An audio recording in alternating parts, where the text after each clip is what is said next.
Welcome back, welcome back, welcome back to episode 58 of the Sharpshooters Podcast. I'm your humble and gracious host, Mr. Brinsky Sharp. Got my guys in the building tonight, ladies and gentlemen. I said I wanted the pod tonight because the Georgia Bulldogs and Notre Dame were playing early. So this is beautiful. Didn't think this was going to happen, but we in here tonight. Got my main man, everybody's favorite Auburn fan, and he don't even believe it. Main man Tez in the house. So what's the deal, man? A little under the weather, but I'm making it. I'm making it. We got that winter cold. Yeah, yeah. It never fails. And then y'all already know, got my main man, Coach Sean, in the building. My brothers, what's going on with y'all? Hope y'all having a happy new year. Much love to everybody down in the chat already. Quaisha, Kim, Mike Jones, Kimberly in the house. KT, what up, KT? How you doing, girl? Yeah, Stroll Rogers, Brinsky, and Goof. Oh, yeah, man. Coach Sean is so good at this, man. I hate. I'm gonna get better at this in the long run, people. I'm gonna get. That's my home better at this. Who? Mike Jones. Mike Jones. He in the building, ladies and gentlemen. Back then they didn't want him. Now he hot. They all on.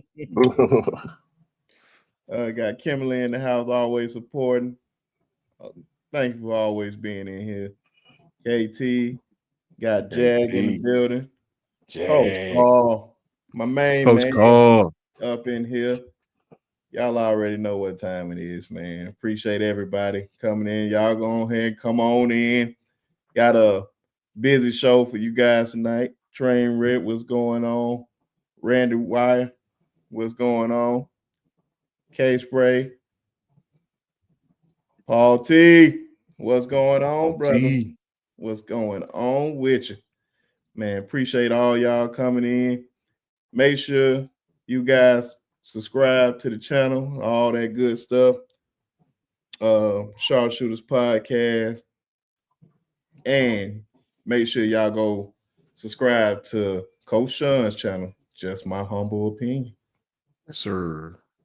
Now, need to get Tez out there. That's what we need to get out there. We need, no, Tez need to get a Twitter before he does anything. That was I told him to get a Twitter before the end of the year, man.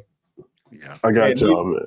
Man, you ain't got nobody, man. Man, he need to make that boy do anything, man. Yeah, he do. He definitely do. But everybody, man, we in here just for just probably being here for an hour, at the most hour and 20, just talking to y'all about the game that just happened with Georgia and Notre Dame. We were gonna recap the whole semifinals, but we're gonna start with them since that just started. What y'all thoughts of the game, man? It was it kind of shocked me in a way because I gave Notre Dame no chance because I think of Notre Dame with Brian Kelly, but I should have known better. This is Marcus Freeman, Notre Dame team. So shout out to that brother right there. Right. I hate when Kirby loses, but it's only because I'm Georgia fans. They need to be humble. So I don't care.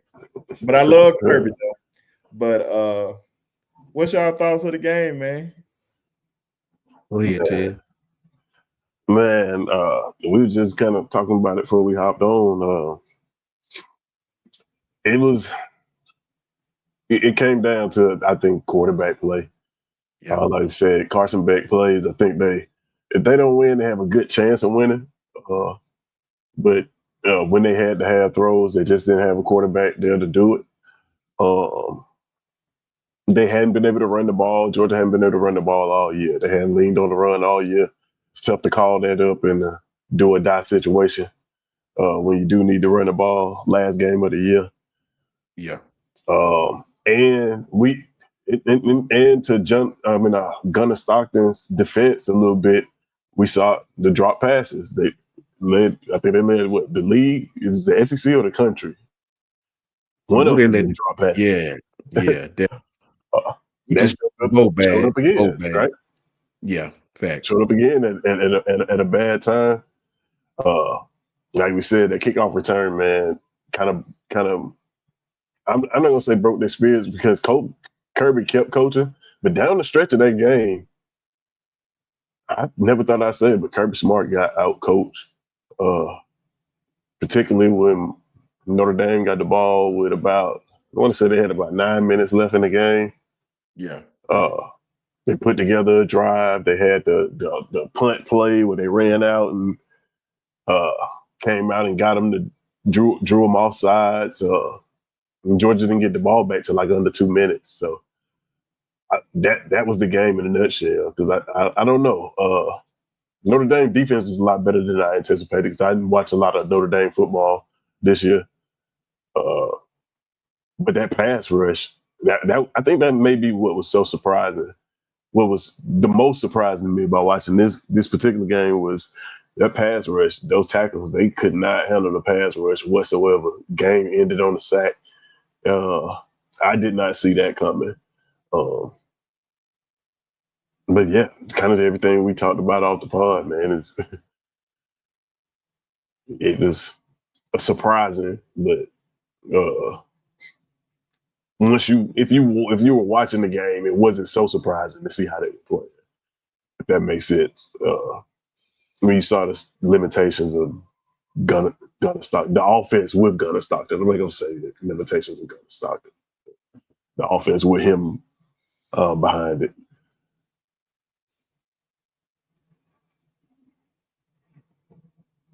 Oh, go for it, Coach Sean. For me, I'm a little different, man. I'm slightly a little bit different. And the reason why I say that is taking nothing away from Notre Dame, who played a great game, right? Taking nothing away from them. Just like Ted said, they pass rush gave Georgia fits all night. But I think that was strictly due, if you look at how they played them in the box that they had, from a coaching perspective, they never feared them throwing the ball at all. They just pinned their ears back. They loaded the box the entire game. Now, Gunner went downfield on their asses a couple times and completed some passes, and it was very easy one-on-one. If they had Beck, I don't think they would have played that much man against Georgia because Georgia moved the ball up and down the field, bro. They just got in the red zone, and everybody knows in the red zone, even with your starter, is very much tougher in the red zone to score points. Right.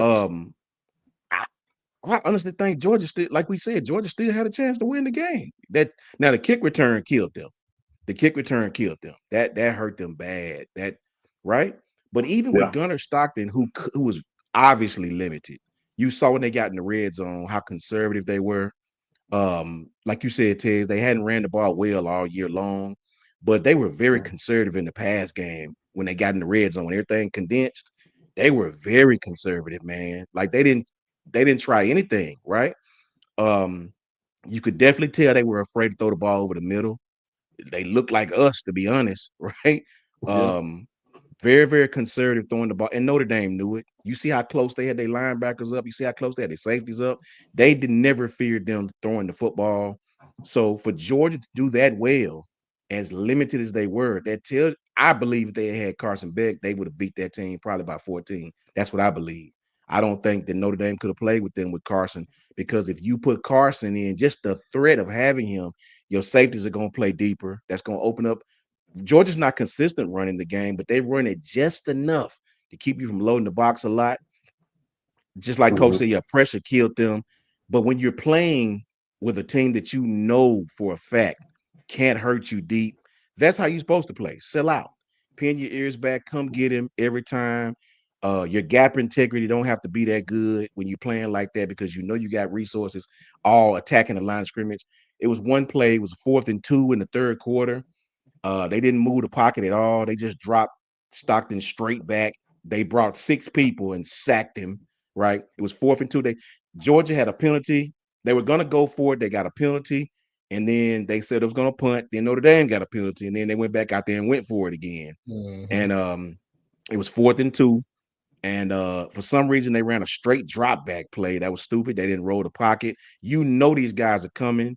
Just like Michigan, they didn't hide it. They were all up on the line of scrimmage. They were coming, and you chose to drop this man straight back. What's up, Jason? Shout out to my brother Jason right there. You chose to drop this man straight back, right? You didn't roll the pocket. You didn't get him any type of I did see where they ran a little quick mesh route, but that man didn't have no time to throw that, right? They brought everybody in the house. Five came, it's like I said in the video, five can't block six, six can't block seven, right? If you bring in pressure and you know the team bringing pressure, they're not hiding it, right? You got to have an out. You got to have something in the flats. You got to be able to get the ball out, roll the pocket. Gunnar Stockton is a young quarterback, man. To put him in that situation was a failure by Mike Bobo. That was a failure on Mike Bobo's behalf.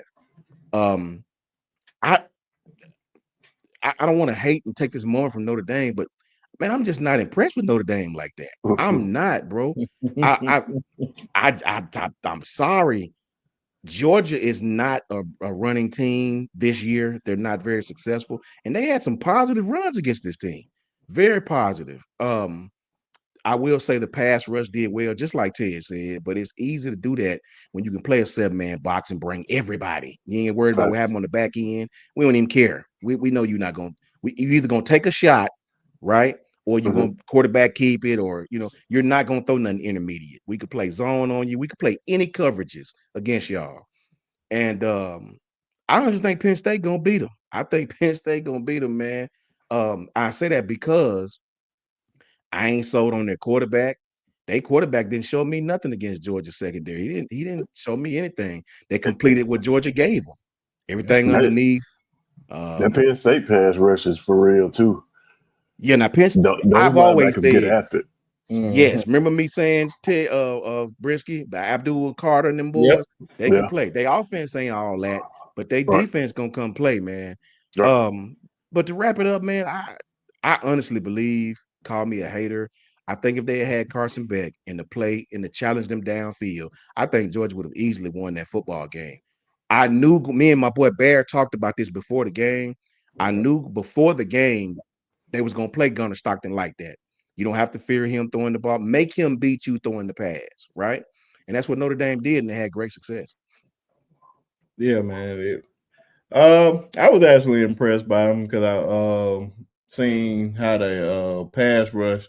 Because usually sideline to sideline, Notre Dame, what hadn't been looking like that not one time under Brian Kelly. I was like, dog, man, you went out and recruited some guys that can actually run sideline to sideline, and they smart, they stay disciplined. Stockton really impressed me on the first couple of drives.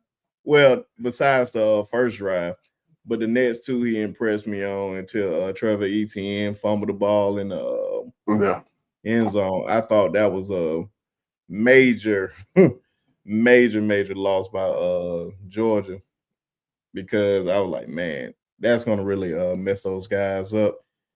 If it come down to it at the end of the game, and clearly it showed they lost by 13. So yeah, man, Riley Leonard did what he had to do.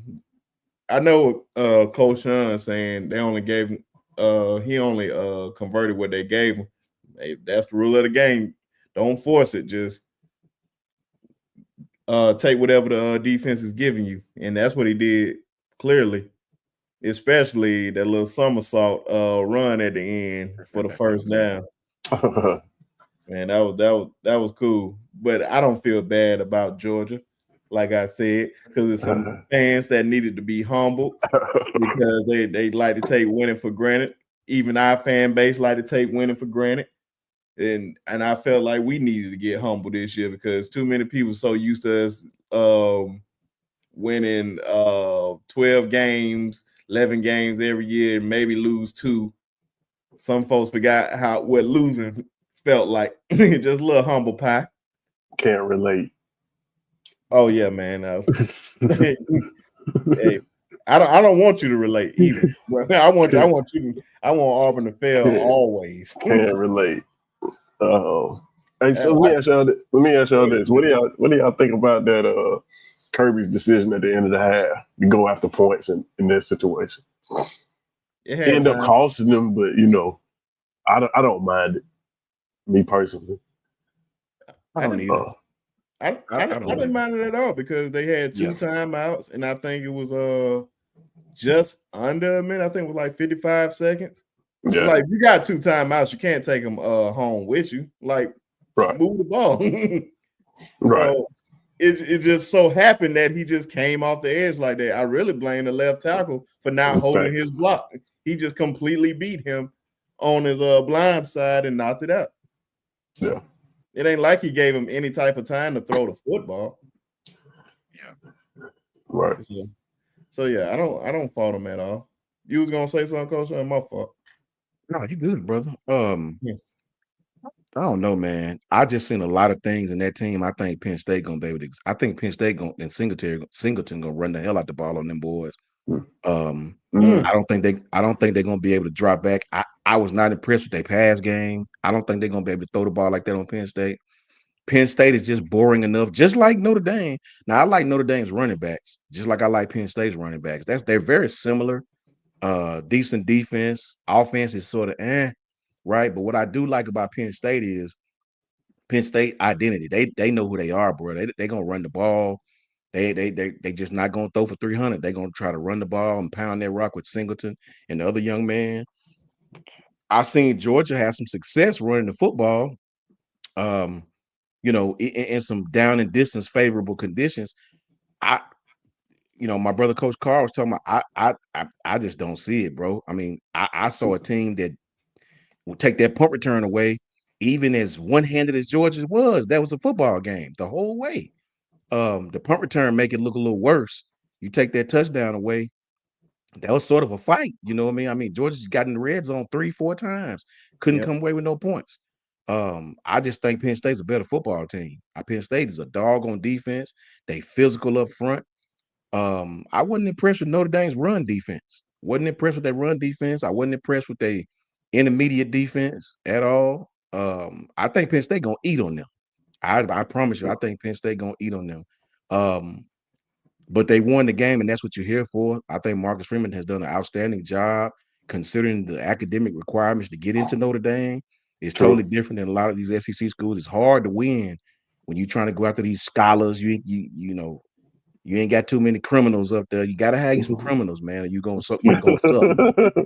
Got to have a few criminals, bro. Got to have a few thugs, man. I think that's what's Bama's problem now. You got too many of these, goody two-shoe kids.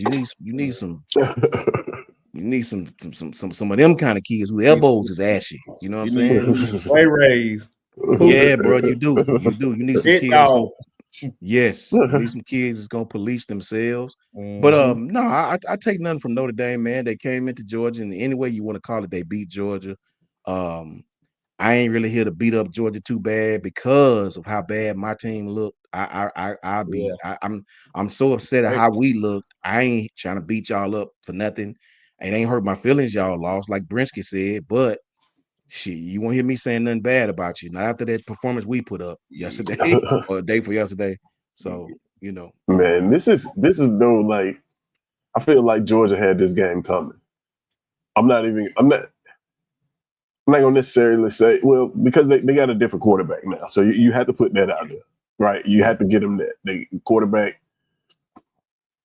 Carson Beck threw for like what this year? Over 3,000 yards. You take that away from any football team, they're gonna suffer. But we saw, particularly the first half of this game, we saw this Georgia before, even with Carson Beck. We saw them in the first half of games either get down or just play bad. I think they said the stat during the game that they trailed in like 7 games this year, or something like that they won. So like this is their MO. We but in the second half we seen them turn it up, and they weren't able to do that. But I felt like whenever you have a team that's purely a second half team, which it seems like they have been all year, not being able to run the ball, I just feel like it's inevitable that one day you're going to run into a team that you're going to get down in the first half and the second half is just not going to work for you. And that's what happened. That's what happened that I feel like. Yeah, man. You just can't.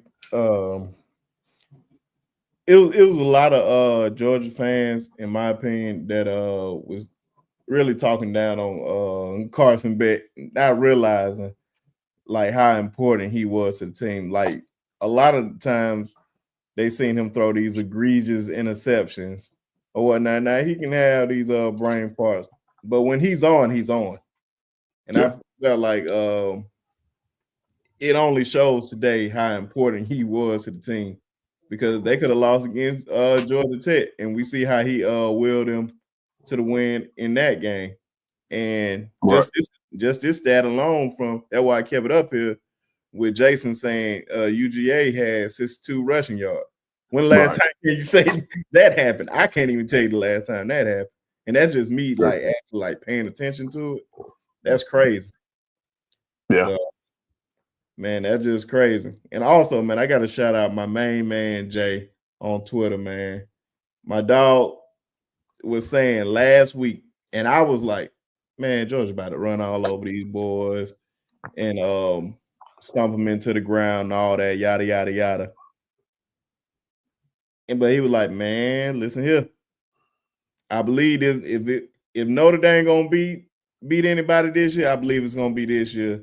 I'm just paraphrasing what he said because he said a lot, and everything he was saying about it, man, he was spot on about it because I was like, that's all I was seeing. Like, man, them boys attack the football. You can see they play a lot different under Marcus Freeman, which I feel like Marcus Freeman doesn't get enough credit at all, man, because he is just amazing. Though. I love him as a coach, and I absolutely hate Notre Dame, but just the simple fact that a brother and another brother about to go at it for a chance to play for the national championship. Regardless, I don't think that has ever happened in the history of college Yeah. football. So that is amazing in its own right. So Yeah. True. regardless, history is going to be made next week. So shout out to I just them. don't. Shout out to them, Notre Dame, uh, for moving on. Georgia, good year as always. Y'all ain't going nowhere, but you can't call yourself a dynasty with just 2 rings. Just want to get that out there for all them Georgia fans that think this is a dynasty. You just can't win 2 rings and be called a dynasty. I have never in my life seen a team win 2 rings and be called a dynasty. Mhm. And let me say this: like Go ahead. Jason has been on Notre Dame for a while. You know what I'm Mhm. saying? And I hear you, Jason. I hear you, but I just look at them different, bro. I don't. I watch Arian Smith go for 67 yards on the catch. I watched Jones kid have almost 40 yards on 2 catches. I watched Lovett have almost 40. I ain't impressed with their defense like that. I watched Northern Illinois run right at them. I watched They did. Texas A&M spread them out and run the ball on them.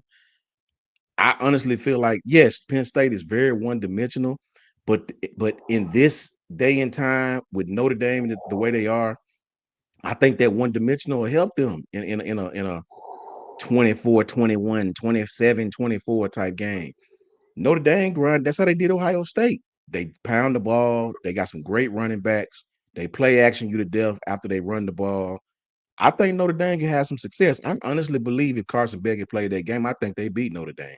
I just really do. Mhm. Notre Dame, you take that special teams touchdown away, look at the score, look at the game, right? It's a I mean, you had, I think Stockton threw for like Gunnar Stockton threw for like 230 or 240 or something like that today. Gunnar Yeah. Stockton. So nah, I think Penn State is gonna be more physical with them. I think they'll stack the box for the run, and it'll be some man coverage opportunity. Same thing I said with Texas. They play a lot of man, right? And by no stretch of the imagination am I calling Penn State's quarterback uh Quinn Ewers by any stretch. Not even their offense is like that. But they got a tight end that can beat you in the over intermediate. They got a tight end that can block. He can do anything, bro. And he's He gonna can be a throw matchup it. problem for He them can guys. run Yeah, it. yeah. He can do everything. He gonna be a matchup problem for them guys. I mean, don't look now, but Gunnar Stockton didn't even look bad against them guys, right? And this kid was yep. playing with one hand. Right then. I'm not a James Franklin fan by any stretch of the imagination. If Notre Dame beat them, wouldn't shock me. But I'm just not overly impressed with what I saw from them today with Georgia. I'm just you. I expect if you have Gunnar Stockton, you should beat them like a draw. Georgia's defense kept them in the games. I knew it would. They couldn't score on Georgia consistently, like I knew they couldn't. Right, and if Georgia had half of offense, half, not a whole, but a half, they'd have won that game. They'd have won that game, brother. So I it could go either way with them at Penn State, but I look for Penn State. The defense I saw Penn State playing was stellar. They didn't give up a lot of runs. I think this team at the linebacker position is sort of slow. You know what I'm saying? I mean, they attack down here, but who can't attack down here when you have no field of pass game, right? You didn't even pattern match on the back end. You knew they couldn't throw deep. Look how they played. It was several times on third down. They were single safety high.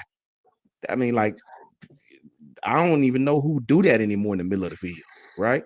They play cover 3, middle of the field close. I don't think they're going to be able to do that on Penn State the whole time because Penn State, while not a spread team, they will try to throw it downfield on you. They will try to throw it downfield on you. So, I don't know. You may be right, but I'm just not overly impressed with what I saw. I would have been impressed if they just dump truck Georgia. You knew Georgia can't throw the ball. You come out there and beat them like they stole. That would have got my attention. I seen them struggling with Georgia for real, with a second string quarterback. Georgia's defense played, and Georgia didn't do nothing special. Solid defense, run the ball a few times, play action, throw the ball over the middle, take a few deep shots. That's it. And they still had a chance to win that game, a la the punt return. Oh yeah, and give a shout out to a lot of folks in here. I don't think so. Maybe our definition of dump truck is different. Maybe Hey, I got a question for you, Coach Sean. Yes, sir. Oh, go for it. Oh yeah, I didn't want to shout out to people in the chat. Shout out to Brian Thomas, Ryan in the house. Of course, we got our guy Jason down here in Hall of Fame Sports. Make sure you guys subscribe to his channel. Great brother, Oklahoma. He's a Sooner. Now I understand we got dump truck by them. He's a Sooner. That's a dump truck. Now that's a dump truck. Yeah. If you want to know what the definition is, we got dump truck by them. All facts. And so, but he's a good brother, man. Shout out to him, man. Shout out to I seen Miss Janet in here. Shout out to Miss Janet always supporting all of our channels. For sure. And a big fan of all of us. Love that woman. Yes. Who else in here real quick? Train Red, what's going on? KT, how you doing? Latoya in the house, what's happening? Pastor B in the house. God bless you, my brother. D Finn in the house. Sweet home Bama. Oh yeah, man. Oh, and can't forget about Buck, man. What's going on, Buck? And I'm glad that you said Ohio State is the team to beat. Hey, I tried to tell everybody on paper, but go ahead and ask them. We'll get to that game next. Go ahead. Right. No, I just want to because you said that you believe that Carson Beck would have won this game. Is this a situation as far as like his draft stock where it improved? You think because he didn't play this game? I don't think so. No, I think his legacy is already cemented, good or bad. I don't think so. I only say that because Notre Dame played press man so much in that game, and I don't think he would have been able to do that with Carson, whether he was successful or not. Carson would have tried to throw the ball a little more downfield. Remember, man, Gunner had success throwing deep routes against this team. Yeah. They just couldn't consistently do it. They don't really trust him.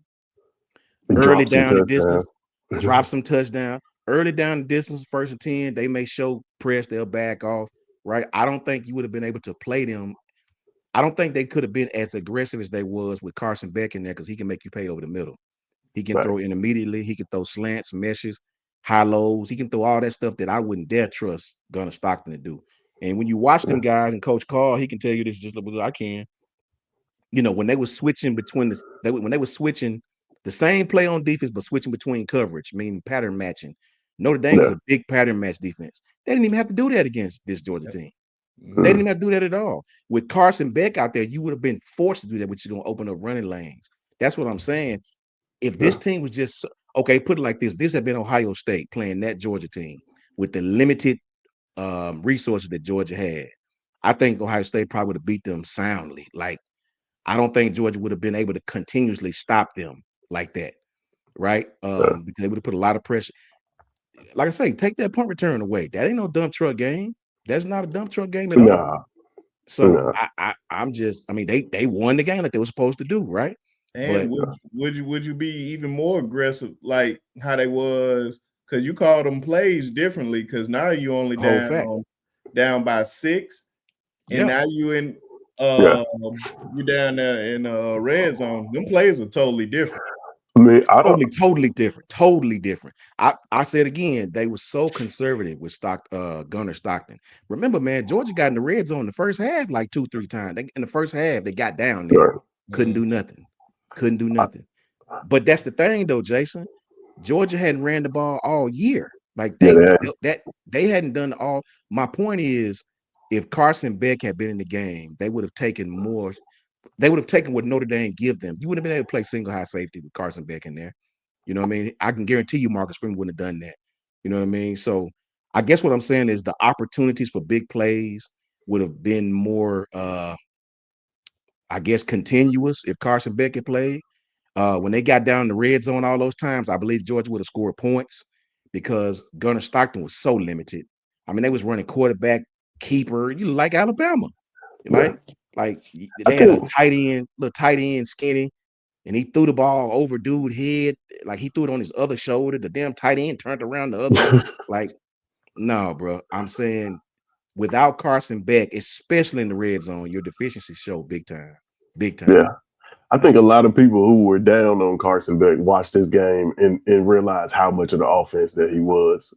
And now looking at this game, and if you look back at the games that they did win, where they pulled out wins and comebacks, you see how much of that was actually him. Yeah. It's kind of, he was bad at, when he's bad, but like Brinsky said, when it's working, and when Carson Beck is on, they can put up points in bunches. Like, and remember, like KT say, Carson Beck do have his deficiencies, right? Get him off his square, his feet, get the move, he inaccurate. But it's just, my point is not saying Carson would have went out there and been a world beater. What I'm saying is you can't play them the same way.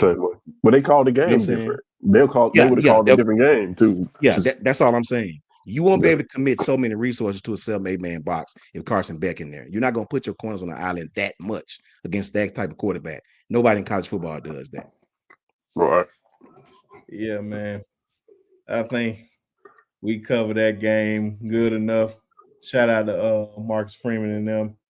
Yeah. But we moving on to the real dump truck, the Oregon and Ohio State game yesterday to bring in the New Year's.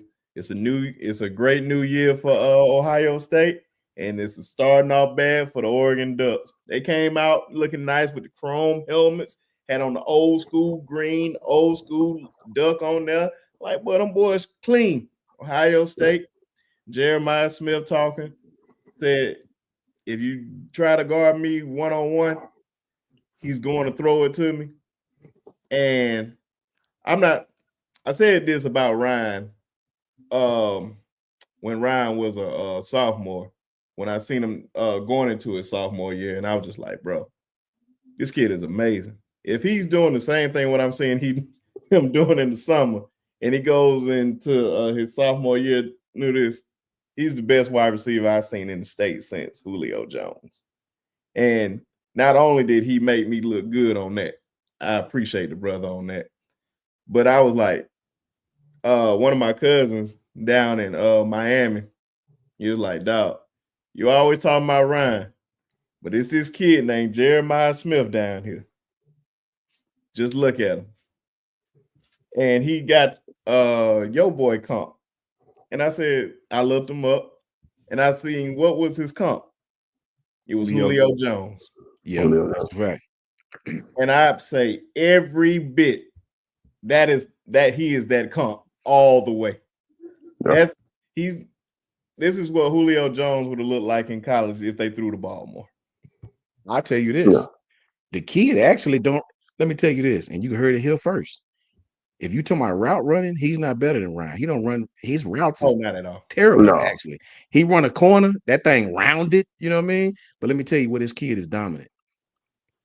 This kid's catch radius is stupid. I don't know if I've ever seen a Right. freshman with catch radius like that. And bro, this kid would go get the ball anywhere. He ain't scared to go over the middle. Look, Ryan is outstanding catching the ball. That's about the only thing Ryan do well right now in his career. He don't block, right? At all. I ain't gonna sit there and tell a lie. The kid don't block. We When be it's honest. when it's an intermediate route, that vigor to go get the ball ain't there like it should be. You know what I'm saying? Everything is either deep or behind the line of scrimmage. This Jeremiah kid, you can run a high low, you can run a 10-yard dig, you can run a deep dig, you can run a skinny post. There's nothing this kid would go and he block. I seen him put DB on that, and the kid blocked, bro. Right? I mean, the kid is 215, 220, 200, somewhere around in that, 215, 220 pounds, whatever. And the kid catch radius is stupid. Big old hands. And taking nothing away from Ryan, he did play in an offense to where they actually made a point to get him in the ball in logical situations, not just hoist it to him down deep down the field all the time. Right? If you playing man coverage and you playing off man, we gonna actually let you run a stop at 6 and turn around. We ain't gonna let you run a 50-yard fade. This kid, there's nowhere on the field he's not a threat, right? And I think that's really the difference. Yeah, man, that game. I'm not one that saw that coming. I actually thought that Oregon and Dan Lanning, what he was building, would make this Final Four. The Final Four. And so I didn't see that coming. The kid said you can't guard him one-on-one. Said if you guard him one-on-one, he's going to throw it to me. I'm going to make a play. He said this before the game. They did just that. All night long. They did just that all night long. After the Georgia game, I made a post and I said that Ryan Williams might be the best wide receiver in college football, 17-year-old kid.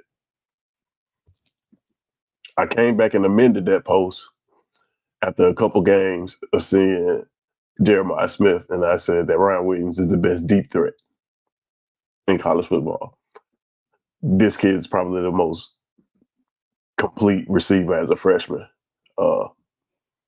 that you'll see. Like just like Hoshan said, he can run everything. His comp is Julio Jones, whose comp was T.O. You see all of that in all of their games. NFL is going to be happy. Whoever gets this kid is going to be a very happy camper. And like you said though, he was put in a situation where they know what to do with him.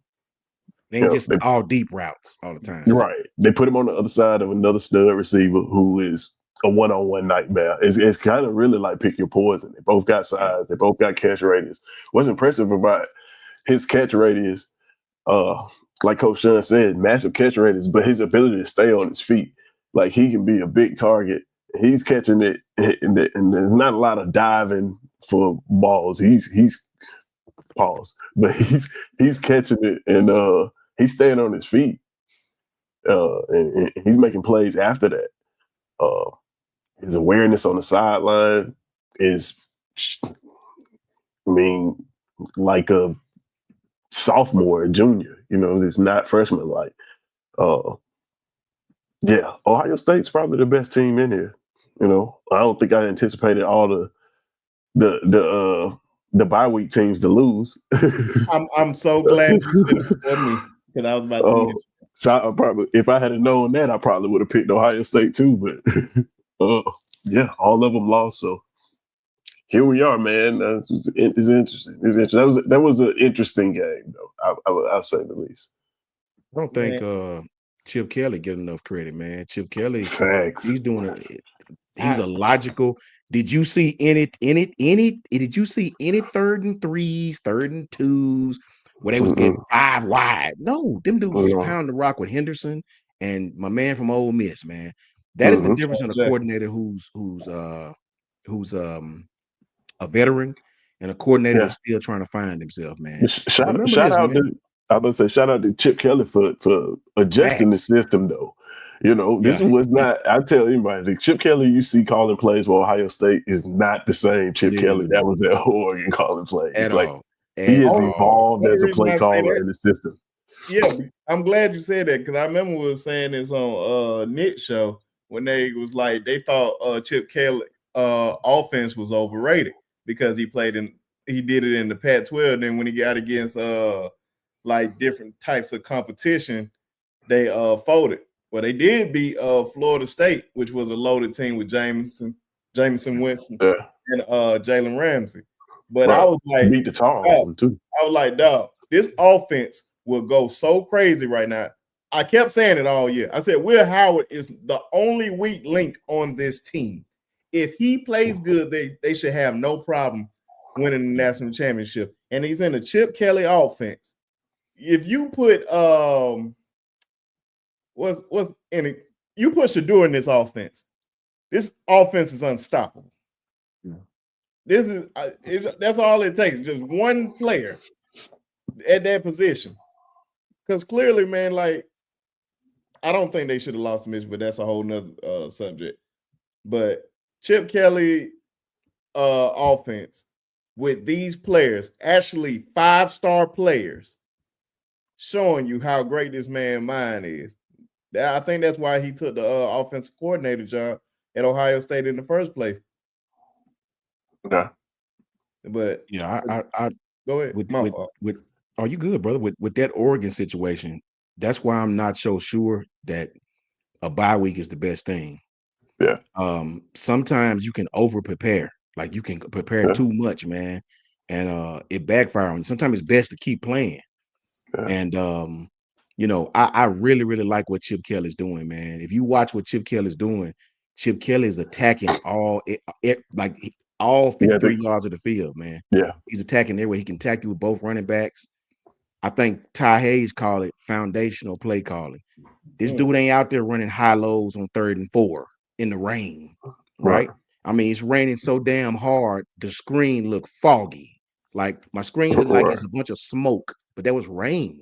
And we out there in 5 wide. We get mad at the quarterback when he fumbled. I can't even see the game. It's raining so hard, but you out there in a shotgun, right?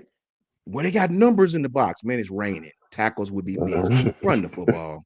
Did you see what he done? Chip Kelly used Henderson. He used what's my man from Ole Miss, number 1? Quinshon Judkins.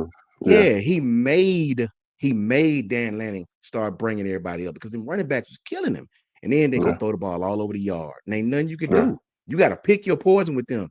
That is the bit. That's how we used to be when we had Sark. We attacked every inch of the football field, right? Now I understand this team don't have the weapons that we had when we had Sark. I get it. Ain't no Devontae Smith. I don't care what you said about Ryan and nobody else. There's no Devontae Smiths on that team right now, right? There's no Devontae Smiths on that team right now. And it's like I watched the interview where Devontae said the difference in me and everybody else is, you know, because he's small. Devontae Smith is a little dude. Dude is not a big guy, right? I had an opportunity to see this guy in person. Him and Quez, little dude I coached, used to be, when they would travel together, him and Quez would be roommates. Quez is since not on the Eagles no more, but Devontae is small, bro. I mean, he like 175 maybe, right? 180 maybe. But what he said the difference is when everybody else leave practice and they tired and they trying to hurry up and get back to the room, I still go out there and catch 300 balls on the jug machine. If I drop one, I go back a number. You got to catch 300 straight before you can lead. That's the difference. That's the difference. It's a mentality, man, right? These young players don't understand that everybody talented. Everybody talented, man. Like it's 5 stars everywhere that can play this game, man, right?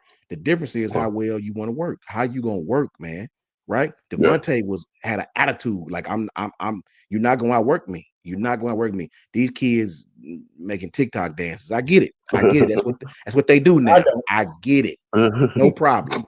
No problem. But all I say is this.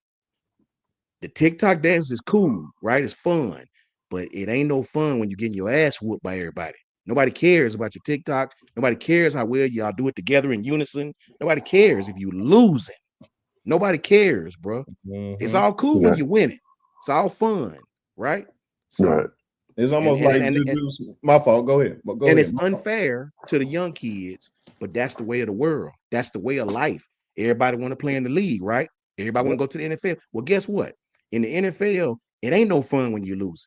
Nobody cares. Nobody care what you say. No. Nobody. And in that league, they'll tell you to shut the hell up. They'll tell you. The other teammates will talk to you like you a dog, right? Right. And so pick your poison, man. Pick your poison. Be they friend or be they coach. Your choice. Exactly, man. And that's the problem that I had with it. And I'm 33. So of course I'm closer to their age more than you guys, not throwing shade at y'all age. And I don't even understand it because All it's the just like time, man. I man, I don't do like that, bro. All the time, man. Every time. But I just didn't like the podcast during the season. That Mm. I can guarantee you, man, that Nick Saban would not allow that. Like I know guys had their troubles with Nick Saban. Everybody just think Nick Saban just had that thing just glued down. Nobody got in trouble or nothing like that. But it's just certain things just wasn't gonna happen. That podcast would not happen during the season. I'm like, bro, we just lost to Vanderbilt, and you guys are running an episode of this, and you're laughing, and you just think it's funny. I'm like, bro, I wouldn't even want to shoot an episode this week. I don't care if it's 10 minutes, 20 minutes, 30 minutes, 5 seconds, 1 second. Like, bro, the standard needs to be the standard. And there's a lot of guys that in that locker room that is not owning up to that standard. That's why when like that week, a lot of people was coming at Malachi for being pissed off and going crazy on the field. I was like, okay, maybe he went overboard a little bit, maybe. But I understood because he's like, you guys are not living up to the standard. Because when he came in as a freshman, who was on the team? He got Pat Surtain, he got Christian Harris, he got Will Anderson, you got Bryce Young, you got all those guys there. And those guys, like, what are you doing? It's like, what are you doing? You're Hey, like man, you're letting the family down, man. that's the curses of winning a lot.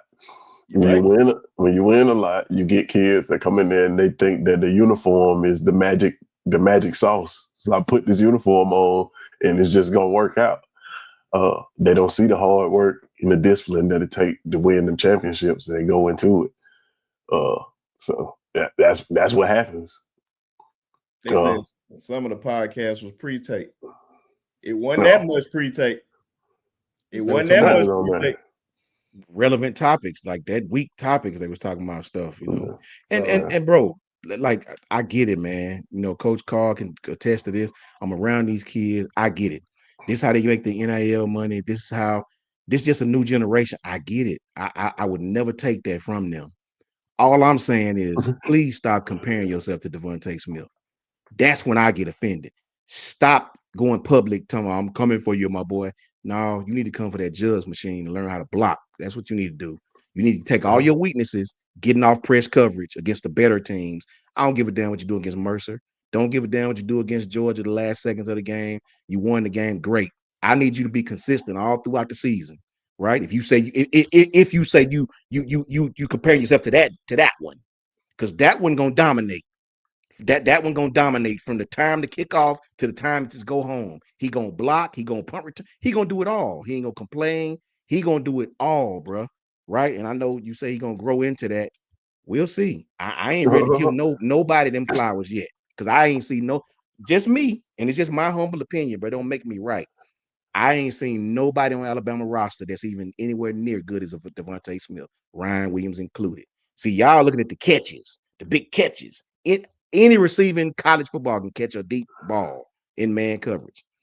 I'm talking about the stuff that you don't see, the coaching part that you don't see, the blocking on the screen pass, where if you make this block, Justice Haynes is gonna go for 60 yards and you just choose to stand there. I see that.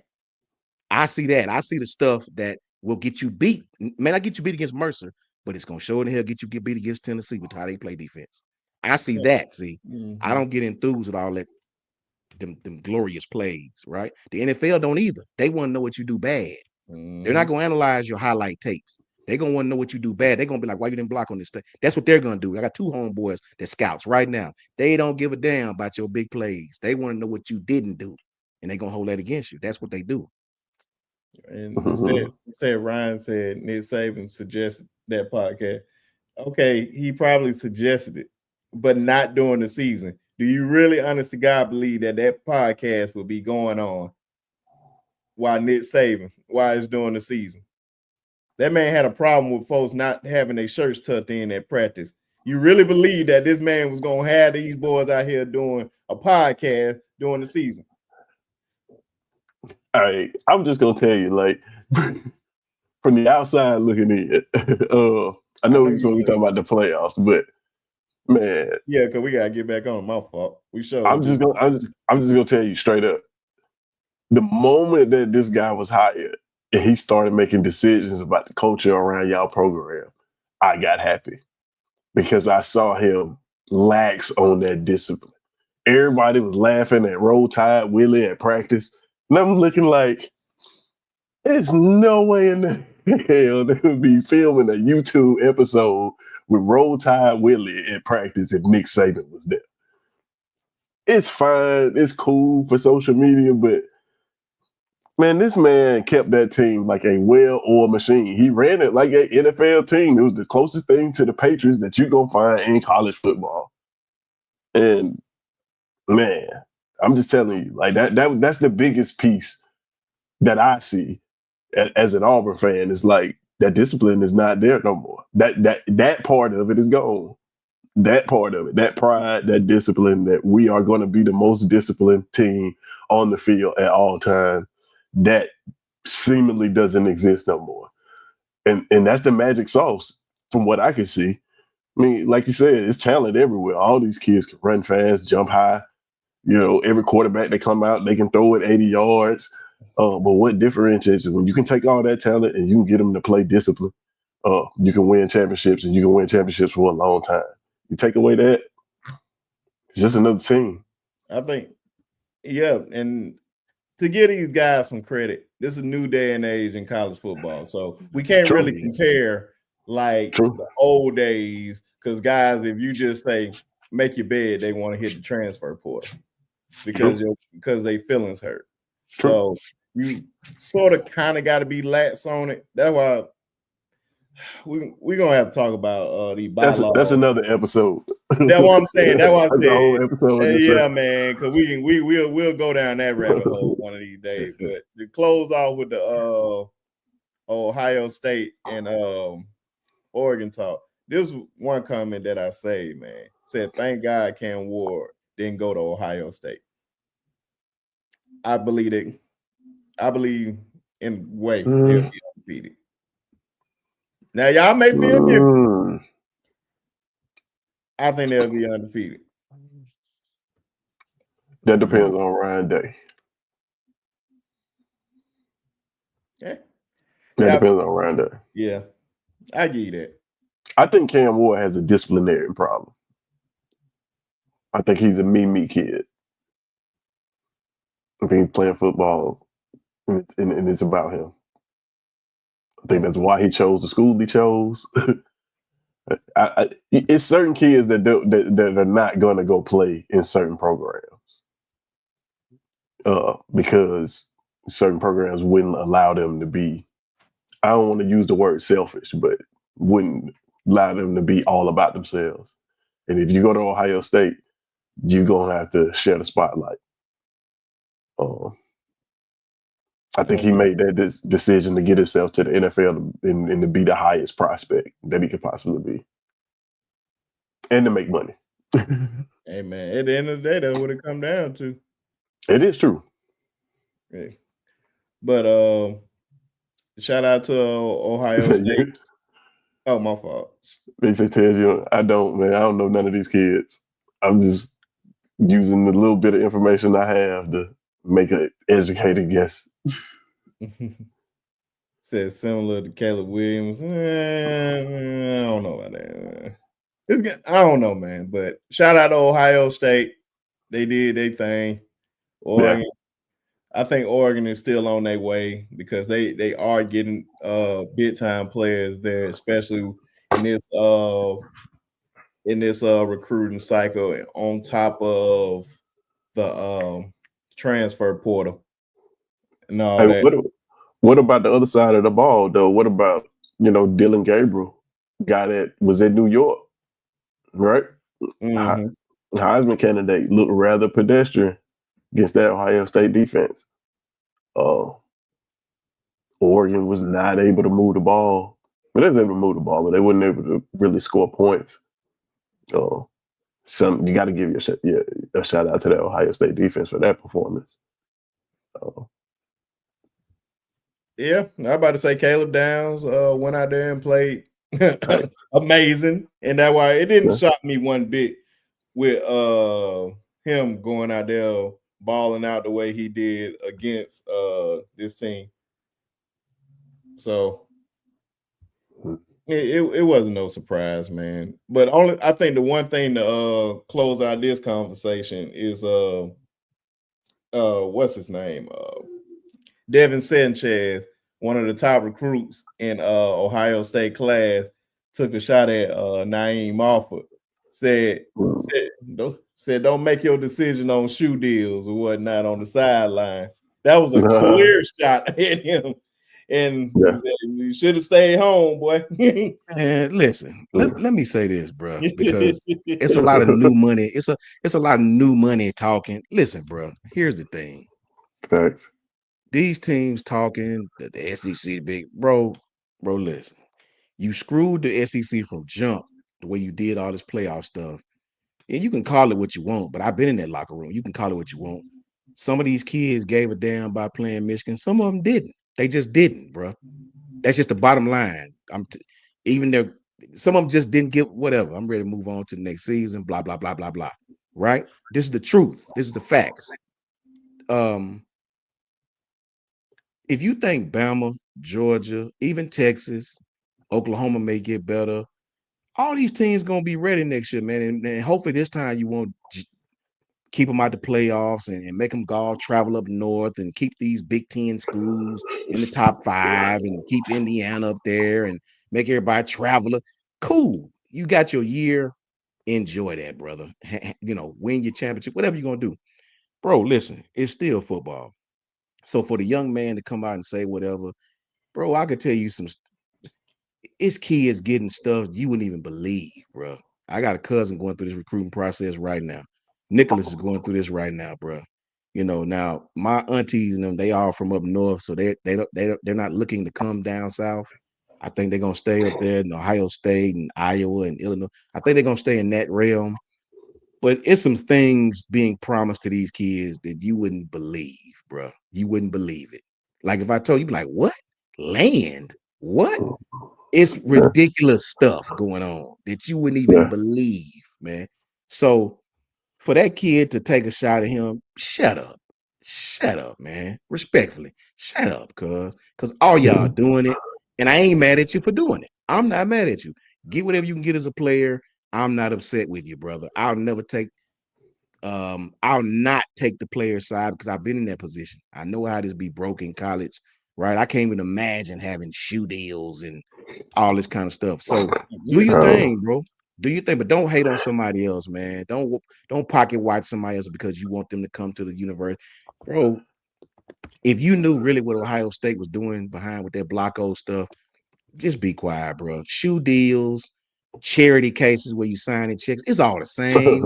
It's all the same. So do your thing, young brother. Just get your money, do your thing, and be happy. That's all I say to that. Leave everybody else alone. Just play ball. Listen, if I'm telling you right now, if I was an 18-year-old kid getting recruited and Phil Knight offered me a shoe deal to come play for his school, I'm sorry. Bro, what if you had a school to offer you some land, offer you a developer? Now your mama gonna be telling you to take the land. Trust me. Your mom at that age, you might not understand the significance of land. So right? That's kind of where I was going with it. It's like, yeah, these kids get offered a lot of things, but A shoe deal is one of those things that appeal directly to a kid. Yeah, Like, facts. you know Yeah, what I mean? It's just one of those things that you can offer, that just hit straight home. I guarantee you his decision after that was solely his. yeah. His parents may not be on board with it. Like, I can guarantee you, once he was offered that, his mind was made up. There was nothing they could tell him about it. And it's crazy because all they gotta do is make you a little cheap shoe. You don't know what it is. It may not even sell nothing. They fulfilled their part of it, right? Yeah, Now they got you hook, line, and sinker, bro. yeah, You gotta look into this stuff, man. It's crazy right now. But rules are coming. Rules yeah. are coming. Trust and That's believe. true. And that's why I was like, man, I can't wait for it because we need structure. Like that was the only thing that Nick Saban was talking about with this, man. It's like the kids are really taking advantage of this. Man, I'm not going down this. I'm not going down this. But it's coming soon, ladies and gentlemen. One day when I can guarantee y'all when we get them bylaws and all that, we're gonna have a full episode dedicated to that. And we're gonna Nick Saban, when it comes to this playoff, this NIL stuff, transfer portal, he's batting 100, bro. Like I'm not even gonna lie, he's batting 100. He even said, like Coach Heller said, that week off, that bye week. He's been saying that since the playoffs started. It's like I don't know how much advantage that is. They hadn't played football in a month. It's a fact. In a month, all those teams lost. Every last one of them. And you got to look at that. You didn't play football in the month. We get back into what Ted said. That is sort of what's up, Jason. That is sort of what I was saying about how some of the Bama fans be like, let's just throw Ty in there. Let's just, bro. Listen, when you a starting quarterback or starter anything, this is from the summer all through the season, right? Repetition. Rep. Do it right, do it light, do it wrong, do it long. Right. But you just the idea of throwing another now the dude hurt, that's something different. You get the first 10 reps through in practice. We just got to go Gunnar Stockton. We got to do what we can do and take whatever you can give us. But to replace a quarterback for one game at the end of the season, it just don't work like that, man. Yeah. Right? Like the continuity, the snap count, the voice, little stuff that you would never even believe make a difference. It does, man. It just don't work like that. Football just don't work like that. The installs, there's stuff for that starting quarterback that you installed in week one. You calling protections at the line of scrimmage, stuff like that. Gunnar Stockton wasn't doing none of that, bro. These dudes showing blitz, he just calling the play. Not only that, he's a different quarterback than Carson Beck. Like he's not the same type of quarterback. He's a bit more mobile. They try to lean into that, but it take longer than 2 weeks. That's all I'm trying to say. It take longer than 2 weeks, bro. Ladies and gentlemen, the man himself jumped in on here, man. My dog, Mr. Oklahoma Sooner, horns down, Mr. Jason. Chuck him down, baby. Come on. What's going on, brothers?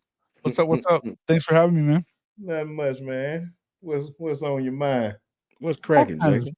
Man, this is a crazy weekend. I can't believe what a lot of the stuff that's been going around, and I cannot believe that these 4 games, or that these games right here, these last 2 that we've been talking about, happened this weekend instead of next weekend. We got a question for Jason Brinsky, if you don't mind. Oh, man, go ahead, please. Ted, Brinsky, all you guys, Jason especially for you. Do you think, Jason, with the results that we've saw, do you believe this bye week is all it's cracked up to be? Well, apparently not. I mean, you know what? I love the question because you were saying that earlier, and I was like, you know what? It's kind of been that way for a long time, though. If you think about all the years that it's been, you get done the last week of November, and you're waiting until January 1st to play, and man, you get rusty. I don't care who you are. And if you've got a week to kind of work yourself into it, you got a chance. You got a puncher's chance. You know what I mean? And if you think about it, they sat for 2 weeks, not 3.5, before they had to play again for these guys that didn't have the bye. On top of that, I think that the other thing was that the bye teams were not the right. I don't think you can do this auto seeding shit, man. I just they screwed Oregon. They screwed Oregon terribly. Oregon, How Oregon is was Penn State getting Boise? Right. That's messed up, bro. Both of those teams, man. Yeah, Lost to That's- both that's of those messed up. teams. That's one of the things that they definitely. That's one thing I know that's going to be fixed this offseason. They are getting rid of those automatic bids. I can guarantee you that. Yeah.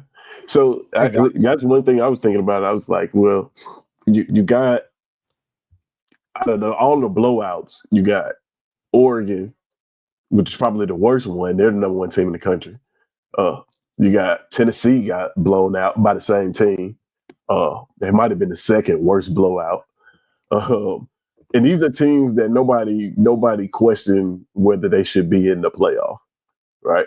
So I think that, like, as far as the teams and who should have got in and all that, like, that's still debatable. But I don't have a problem with it, of course. But the seeding has to be fixed. I don't even have a problem if you give the conference champions an automatic bid into the playoff. But seeded either. But you can't seeded 1, 2, 3, 4, 5. Like, just seed it that way. Once you get them there, if you were going to say you all qualify, fine. But we all know damn good and well that none of these schedules are equal. None of the schedules are equal. I mean, you look at Indiana. You look at Indiana, and yeah, they were at the end, towards the end of it or whatever anyway. But still, you can't tell me that they were a better team. You cannot tell me that SMU, who didn't have any good wins, they just had some good losses, belonged in there at all when they didn't win the conference championship. Don't tell me that they did, because I don't want to hear it. And the people that are going to sit there and say silly shit about Alabama, yeah, they showed they didn't belong. Yeah, that was the whole Alabama team, and they were all up for Michigan as well. You know what I mean? Let's be real about it. Whoever you wanted to put in from the SEC, you could have done it.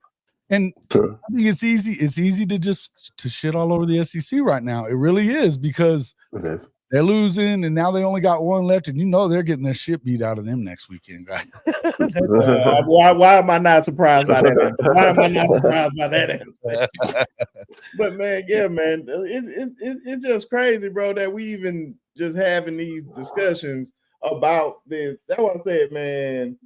You got to be the bye week is not an advantage at all, because we see every last one of them out. And the way, like, we all understand, I think we all pretty much agree with everything that comes with this playoff. Oregon got screwed playing, because we knew regardless, them playing Ohio State or Tennessee, it was going to be a bad matchup regardless. Facts. Yeah. That's what, when I picked it we picked on my show, and I ended up, and I was wrong, obviously, but because I had Tennessee, and we'll look at what Ohio State did to them. But to be honest with you, I had both teams either way I was going, and I was torn by the Tennessee Ohio State game. I didn't think it was going to be a blowout. So I was like, whoever wins the game, I feel like they probably beat Oregon. It just seemed like a bad matchup. It just seemed like, Oregon got it by 1 point in Oregon. They got Ohio State. Ohio State didn't play a very good game, and we had just watched Oregon slip by Penn State because they couldn't stop the run. Right. They couldn't stop the run. And the thing was, bro, I was like, if Oregon had made it to the national championship game, this don't feel like an easy road for a number one seed. You're either gonna play Tennessee or Ohio State, and more than likely you're gonna play Texas in the next round. Yep. And then right after that, you're more than likely, which I picked, and it was literally messed up everything because I was pretty much perfect. I was gonna brag if Georgia won. Like, everything was perfect so far. And how I picked all these picks going into the semifinals. But you're either gonna play either Georgia, more than likely. I'm like, man, it's not fair. If they would have won that would have been one of the greatest runs ever. And think about this too. This is what was crazy. The wild card teams essentially got a home game. You telling me that Georgia would not like to have that game at Athens? Warm at home too. You know what I mean? They got to warm up themselves too. I thought about that too. Exactly. Like, that is you not got a reward. reward. You get a reward, but you in a neutral site. Like, other teams got to play at home. Yeah, that's a if this Oregon game is at Austin Stadium, I'm not saying they win. They are a better team at home. Oh yeah, and I mean Ohio State's been known to win the Rose Bowl. Yeah, and I mean, Yeah, they got to do something about that too. Like that's not a reward. I get a neutral site game. I get a bye week. I don't play football for a month, and then I get to play a team coming off a home game in a neutral site. Like they and already feeling good because they got a little bit of momentum from winning the first. Yeah, I thought about that. Ohio State to play one game home. we didn't talk about yet, which I believe is the best game so far in this college football playoff. And I wish Jason, I know Jason was cheering for a good old ASU, just cheering ASU because we know how much he loves his Texas Longhorns. But man, I'm not gonna lie to you, man. Scatterboo, which has one of the most amazing football names ever. Yeah. Let me tell you something, bro. I said, man, I have no respect for this man. I like when they had it like his stats up there for the first half. Like I'm not surprised. He playing big boy football now, and it just seemed like in that second half, well, that boy woke up, and that boy was playing like he was the best running back in the country. Matter of fact, get the volume. They were on the bye week and Texas wasn't. Think about that for a second. Mm-hmm. You just got done talking about that very thing. It took them a half to get their shit together. Mm-hmm. And they one thing that they kept pointing out, like a lot of those games, he wasn't playing in the second half. So because they got ahead in the second half was actually crazy, man. Yeah. And I was like, it's no way you love college football and did not love what this kid did, man. Whoever gets him in the draft, they're getting a dog. Tell you this though, keeping it a buck, Texas was hitting him, cuz. Oh yeah, Texas was hitting him. Like Texas was putting them hats on him. I'm telling you, they were. Was on, but it didn't slow down at the end. No, that's what I'm saying. I played that position. I know how tough it is, man. When you get your bell rung and you on the sideline feeling like you're nauseous and got to throw up, man. and you're at halftime getting the IVs because you feel like your fingers is cramping up. Like you got to keep them straight, or your fingers is doing this, cramping up on you, boy. Yes, that kid is tough as nails. And I'm gonna tell you something. They give him volume. I don't know how many carries he had, but they give him volume, bro. You know, he had to have over 20 carries. What they call them bats? Because it's just like Derrick Henry. The more carries you give him, the stronger it feel like the stronger he gets. He's one of those type bats. You just can't give him like no 10 carries and just expect him to just be that. You give him like 20 carries, man, he's gonna be that guy. And he showed it, man. I respect that, man. He is a football player for real. That's a perfect way to describe him, a football. Straight up, man. Because I'm talking about Texas was hitting him. Like I'm talking about, like they just kept hitting him, and he just felt like he was bouncing off of him. And shout out to his offensive lineman, number 77, for literally one of them touchdowns, pulling him into the end zone. That man better. That's an old lineman that you want, man. I hope he goes very far in life. So have y'all seen the thing about the rule book about the block field goal? Did y'all seen this? No. So apparently the rule is if you get a field goal blocked, it's still a live ball if the opposing team touches it. If it bounces off the ground and goes through the uprights, that field goal is still good. This happened in that game. Arizona State. Yeah. They got a field goal block. Got a field goal tip. I didn't catch that at all. It hit the ground and still bounced into the upright. And I saw it on Twitter, even though I don't have one. I use it for news sometimes. And they cited the rule book. And I was like, man, I didn't know that was a rule. I had no idea. So technically, you can bounce a field goal in. I didn't know that. Hey man, you just taught me something. But I ain't shout out some of the folks in here. Shout out to our main guy, Piano Man. What's up with your brother? We home. Piano Man. Black Rabbit in the building. Big Bama. What's going on? Mike Jones still here. Katrina, another big supporter of all of us. How you doing, girl? Good to see you. D-Fan, what's going on? Alan, what's going on? Jeremy, what's going on? Everybody appreciate supporting channels. or whatnot. I'm about to put Coach Sean channel down there. It costs $0.00 to just subscribe to these channels or whatnot. We appreciate all y'all support because trust me, this is not an easy thing to have supporters like you guys, and we definitely appreciate it or whatnot. And also, since I'm right here, there go mine right there. Still on the road to 700 subscribers.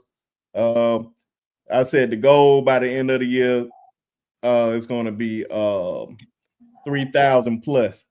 So y'all definitely help a brother out. Yes, sir. Get it there. So it's right there. It costs $0.00 to subscribe to my channel, Coach Sean channel, and Jason channel. Please. And Jason, I'm gonna put your link down there too. It's I right just popped it in HOS-CFB. Yeah, there you go, right there. So appreciate all y'all, man. You guys really be helping. And I'm also talk about the bit news at the end of the show that I announced on Ty Show, just in case some of you people don't know. JJ, Jason Jackson, we can't forget about you, bro. The homie JJ. Yeah, man. Shout out to Jason, man. My fault, dog. I about to say, man, I was strolling up and everything. I ain't see you in there, man. Appreciate you. Another big time supporter, man. My bad, man. But just to finish up that game, because I can tell you, I can care less about that Penn State Boise game. Thank God I think they had that separated from everybody else. It's just like, y'all just hurry up and get this game over with so we can. We already knew what was gonna happen or whatnot. Do the upcoming one, Brinsky. Say it again. Do the upcoming ones. Oh yeah. Are you gonna say it? Are you gonna say that? Yeah. But shout out to Texas and all that. But now let's talk about the semifinals. We got Texas and Ohio State. That is going to be a matchup right there. Where do they play at? I don't know. That's a good question. They in the Cotton Bowl. In Dallas? Okay. In Dallas. It'd be in Jerry World. Jerry World. It's the Cotton Bowl. Are they gonna play it there? Yeah, they don't play anything in the Cotton Bowl except for the Red River game. That's the only thing they play there anymore. Hey, so home game for Texas. Home game, yeah. I really thought they were going to the Cotton Bowl, but yeah, they get to go to Jerry World. So that's gonna be a major game. What's y'all thoughts about that game, man? Because I think that's gonna be the best game next week, next Thursday to be exact. I believe. If I can go first, y'all go right ahead. Go ahead. For me, man, I think Sark is going to keep Ohio State off balance for a little while. I really do. I don't know if they'll be able to stop their front because I think Kevin Banks is hurt. I don't know if he's going to play. I know he got hurt in that game. I'm not sure how bad it is or how minimal it is. I think Sark is going to use a lot of misdirection to keep them off balance the first half. He's really good at that. A lot of misdirection, a lot of option routes, spread them out, make Ohio State run. To me, the game is really, can that cornerback for Texas stop Jeremiah Smith? To me, I think the kid was all SEC or SEC fresh. He was something. He won something. Their cornerback.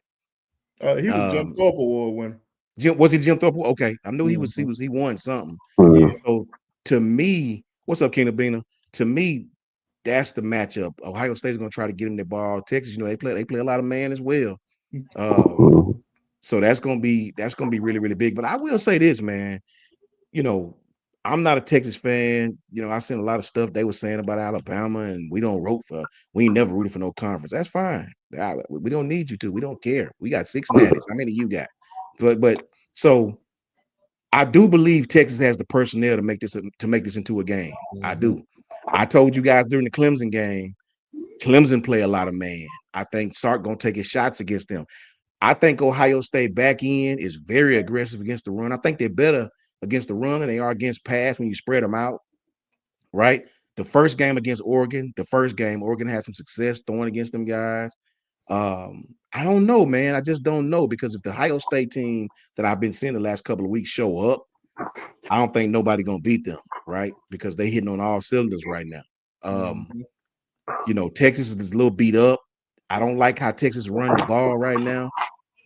And lack thereof, I guess I should say. Texas has the personnel. The most I can give them is Texas has the personnel to make this a game. They do. Will they? I don't know, bro. It's looking like Ohio State is on one right now. Don't matter who they play. Shout out to Coach Al. Right. Oh yeah, I think Coach Al. I think this is the Quinn Ewers game, bro. This is the game where, hey, show us what you made of, bro. You can shut up a lot of critics, or you can prove a lot of people right. They put you on the cover of the video game. It's time for us to see it. And you're going against a defense that is really hungry, and you're going against an offense that's going to put up points, I believe.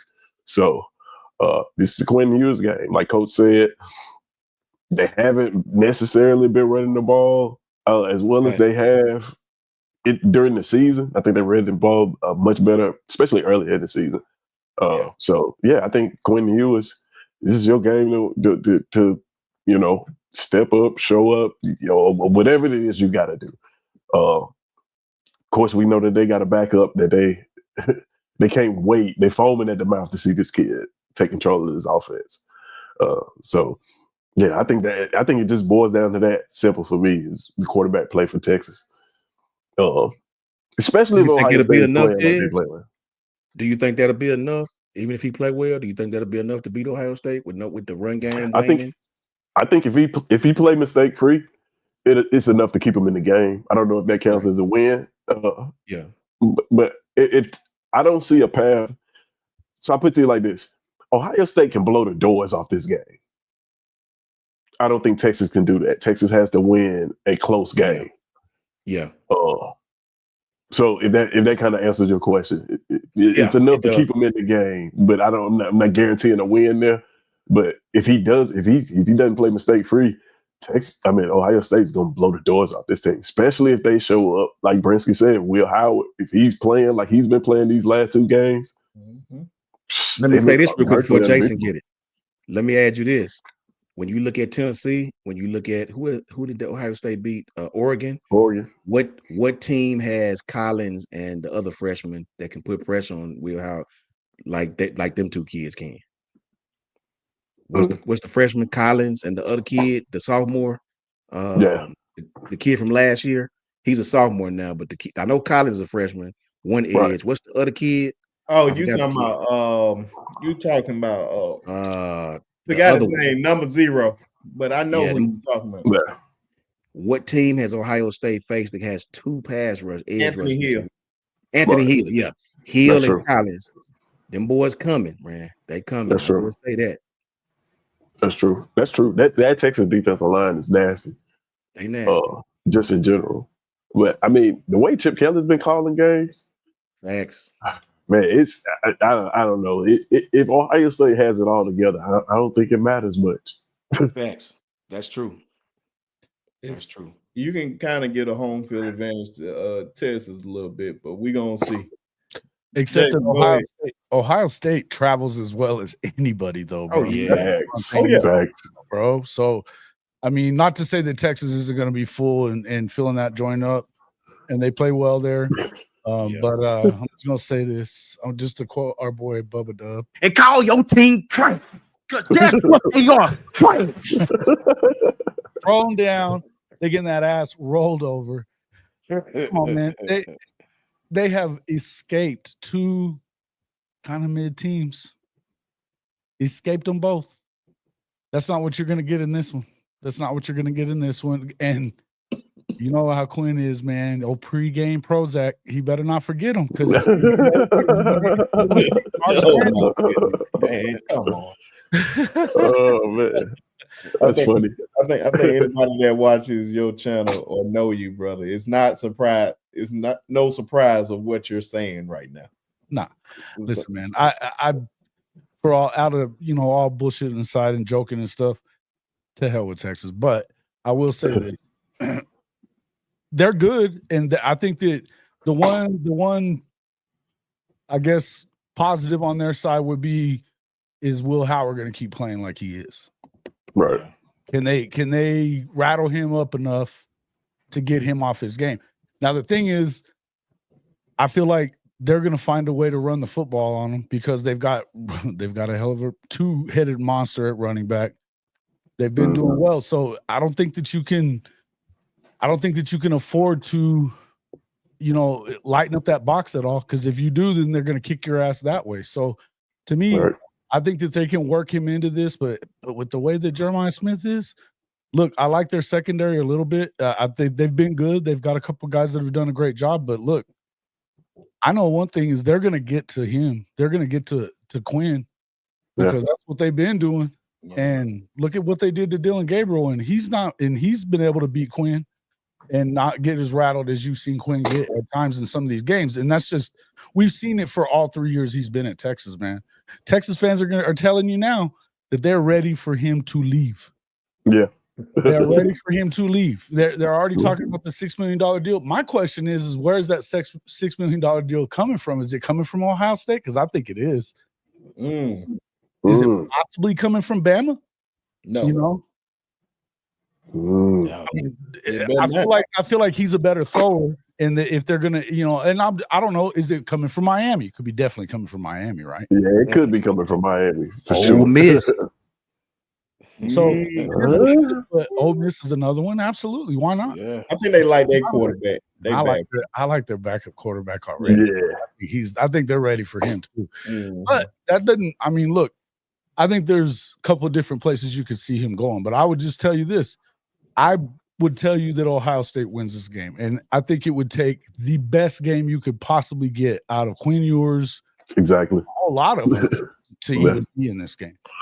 But I think Ohio State wins it. But that being said, you still got to go do it. You still got to go do it. And we have seen Ryan Day spit the bid at times. So, And I say this too, just to be nitpicky. When you look at Tennessee's secondary, they're aggressive. They're not very good cover guys, but they're aggressive. They play a lot of press.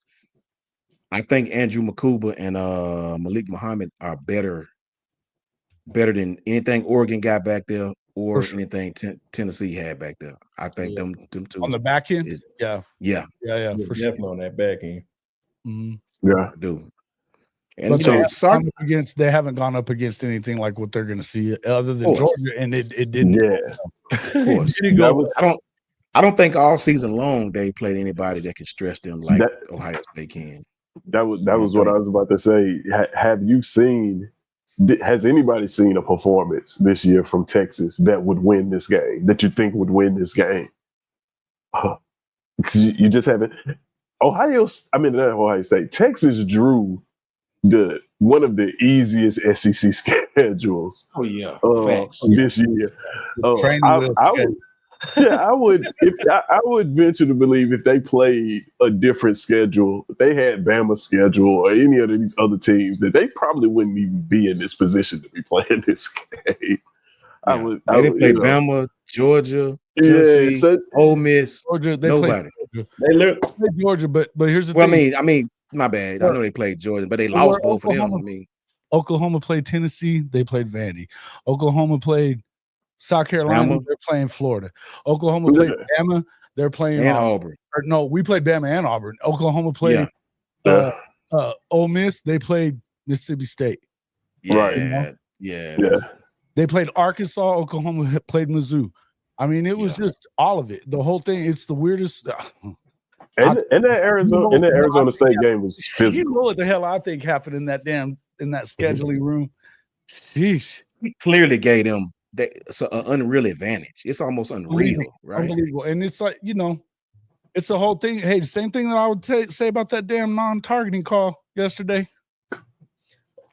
Something else they got to fix too. Up, down, targeting. That's probably like the most inconsistent. It doesn't matter what game it is. It's probably one of the most inconsistent calls in college football. Mm-hmm. Hey, Brinsky, do me a favor and go back to Coach Al comment right quick. This one? It's my bad. I was on Coach Al. All right. Yeah, so I saw this. I see this a lot right here. Now, this is what I wanted to say to this comment. There is a huge difference between playing one game in a bowl where you have to be the best team that day and running the SEC schedule. You can't compare the two. Just because the SEC team loses a bowl game, that doesn't discount the gauntlet that they had to run to get there. It's not the same. I hate when this happens at the end of the year. When we look at the SEC teams and they lose bowl games, we say, well, the SEC is not that good. Okay, well, you try taking your team from the Big Ten or wherever, ACC, and you put them in that SEC schedule and see how they fare out. It's a week-to-week thing. It's not just one game. Again, in a bowl game, you only got to be the best team that day. In the SEC, you got to be the best team every week. It's a difference. That's why it's called strength of schedule. Yeah, you're right. And this is one of your favorite.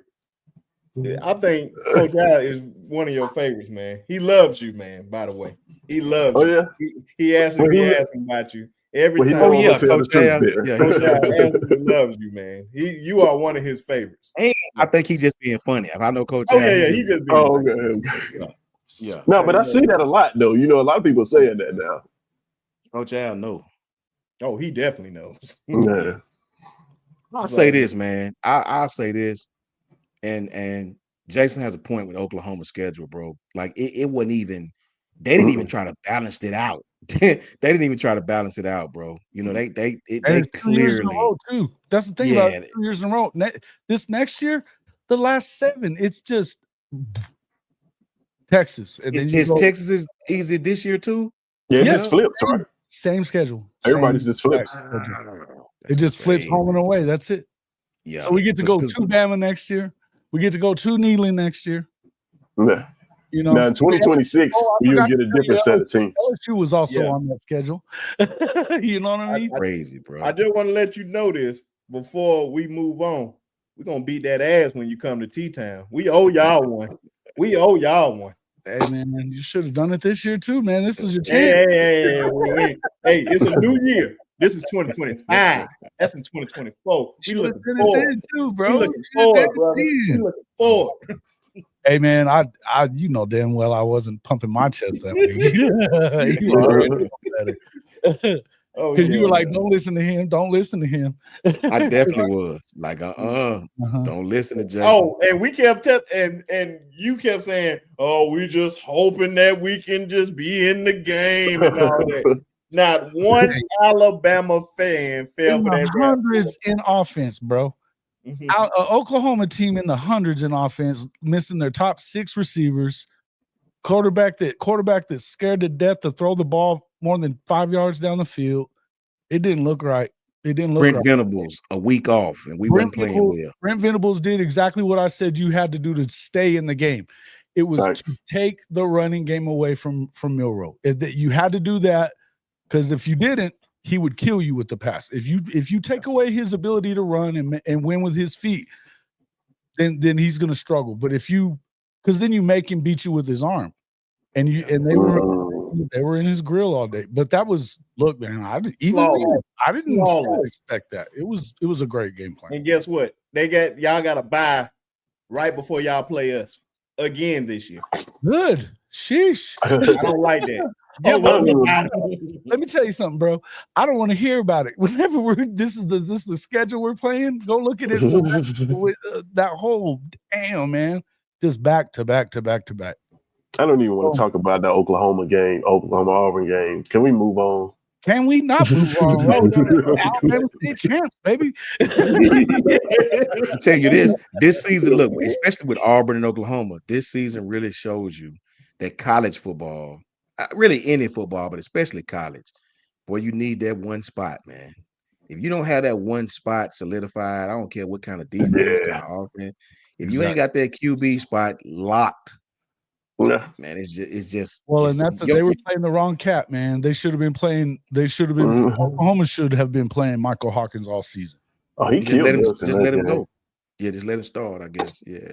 Jason, I'm gonna let you get this comment real quick before we go to these predictions. This ain't Austin. This ain't Austin, bro. Let me tell you something. If it doesn't go well next year, here's the thing: as tough as that schedule is, they're not giving him no more excuses. They just went out and got the #1 quarterback in the portal. He had more touchdowns than anybody in the country. 18 rushing touchdowns and 29 passing touchdowns. I mean, it was in the Mountain West, and so it's not necessarily the same. But he played for this coach too, the new coordinator that they got. And I'll tell you the other thing: the two coordinators were a complete shit show. Complete shit show, and it stayed that way. So to me, look, man, hopefully y'all can be healthy too. Yeah, there's another one. OU's also got to play Michigan. They're not going to get spanked by them. You get to come to our house too. So I got to play Michigan. Michigan too. That's week 2. That's next year. All they did was just only thing they did is just flip the schedule. Just flip the schedule. But you didn't play Michigan this year. I thought Texas did. No. Texas did, but we get them this year. Yeah. Oh yeah, that's what I'm saying. Y'all got to add Michigan to it. We're adding that's non-conference. Man. But here's the thing, though. In the end, all that stuff stacked against you, right? Yeah, that's tough. You've got a good quarterback. You've got some good guys. Like, look, I don't know who you guys know about Javonte Gibson, man. The kid that played at Arkansas Pine Bluff, but he should have been SWAC Player of the Year. The dude's a baller, right? Oh yeah. So glad they went and got him. They got some other receivers. I mean, they lost the rest of those dudes, but they weren't playing anyway. Right. All of that stuff stacked against you. I'll tell you this much: if he don't win 8 games, his ass is out. That's just the way it's going to be. Because I'm going to tell you something. This idea that you're going to see them turn into Texas for a decade, that shit ain't going to fly in Norman. This shit ain't flying there, man. It ain't. We followed them to the SEC bullshit. You followed us to the SEC. Stop it. Yeah, that's you putting us up against all the big boys, and you guys are skating in on some BS. And I give Sark more props than I probably even want to. But I'll just say this, man, that's not gonna be how they're not gonna live with that. They're just not gonna do it. I feel like they should give Coach V more time, but they're not going to. If he don't win 8, more than likely his ass is out. Coach and they'll still owe him $33 million, man, and they're still gonna make him out. Coach Carr said he's available for the OC for Alabama. Hey man, anybody's better than Sheridan. I can promise you that. Yeah, it's starting to make you wonder about Ryan Grubb, if he was a real genius behind all that or what. No, starting to look that way. We can say that, man, but you can't just. It's a reason why certain people was in certain positions. We see why he was a tight ends coach. I'll just put it like that. It's a reason why. You just can't elevate. Everybody is not offensive coordinator, defensive coordinator material. I'll just leave it like that. But only time he had to take a step down. Those coordinator jobs, man. Coordinator jobs have become the hottest jobs in college football. Like, who wants to be a coach in the era where you get 3 years, you get to rebuild your roster every year, and you can be Chip Kelly. You get paid a lot of money, and you don't have a lot of responsibility. But let's get these predictions in, man, because outside of tonight's game, I was undefeated. So I feel real good about myself. I'm going to pat myself on the back. But a lot of folks had Tennessee beating Ohio State, but Ohio State was my national champion. That's my only loss. I had Tennessee beating Ohio State. Oh, okay. See? Yeah. Hold on. You had Notre Dame beating Georgia too? No. I didn't count today. Yeah. I definitely. Yeah. I know what you're talking about. Yeah. If we count today, I definitely had Georgia winning. Definitely. Oh, okay. Yeah. But I had chaos. I picked for chaos. I wanted to see the whole thing implode. So what y'all got for me? Ohio State or Texas? Matter of fact, we'll say that one for last. Oh, do y'all want to talk about Penn State, or y'all just want to get a prediction to it? I'll speak on it real quick. I think me and Jason speak on that one. I think me and Jason disagree. Then we'll do the other one later. Yeah, we do disagree on that a little bit. Go ahead. I mean, this is not solid for me because I'm not a Penn State fan. I've only watched them 3 or 4 times, and that was just in spurts. Mm-hmm. If Notre Dame win that game, it won't shock me at all, right? I'm just strictly going by what I seen from Notre Dame tonight. I mean, when you look at the stats, I just looked at them. Stockton outplayed my man. My man didn't even throw for 100 yards. Yeah, but that game was closer than it looked. If you take that punt return, what Georgia gave that punt return away, that is a very close game without their starter. Notre Dame has a solid football team. Don't get me wrong. Please don't take it as I'm not saying they're good. Notre Dame is a very solid football team. They're probably the most solid on that side of the bracket as far as solidness. You know, Georgia obviously got weaknesses without the quarterback. Everybody got a weakness on that side of the bracket. What concerns me is I think Penn State is going to be able to run the ball if they stick with the run at some point. I think they're going to be able to run the ball on them. I think it's going to be a low-scoring game. I think Penn State is going to do just enough, as they always do. I'm not impressed with Notre Dame's pass game. I'm not impressed with that at all. If I'm not mistaken, I think dude threw for 90-something yards, but threw the ball 17, 18. I don't know. I can't remember what the stats were, but I know he didn't throw for 100 yards.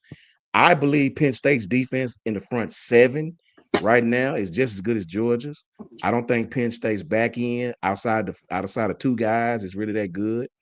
I think their game script is a old school team. They're not going to spread you out. They're a 12 personnel type team.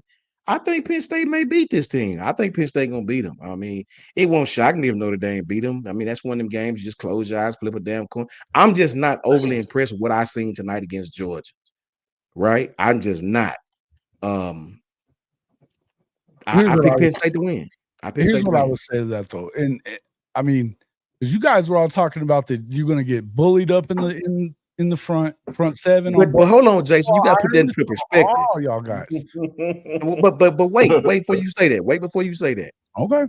If you're saying on an even kill field, they just beat up Georgia. It's easy to do that when you know you're not going to throw the ball. Not, because y'all were talking about the trenches on both sides of the ball. And look, they ran for 62 yards. Georgia did 62 yards. That's normal Saturday for Georgia.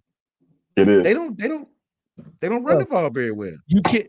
They gave up 150 to them. And look, they gave up a bunch of it to Riley and them. I'm not saying that offensively, I think that this is the best team left in this tournament. I'm not going to tell you that. What I do think is that this is easily the most physical team left in it, aside from who else? Maybe Ohio State. Maybe Ohio State is physical because it ain't Penn State. It ain't Penn State, man.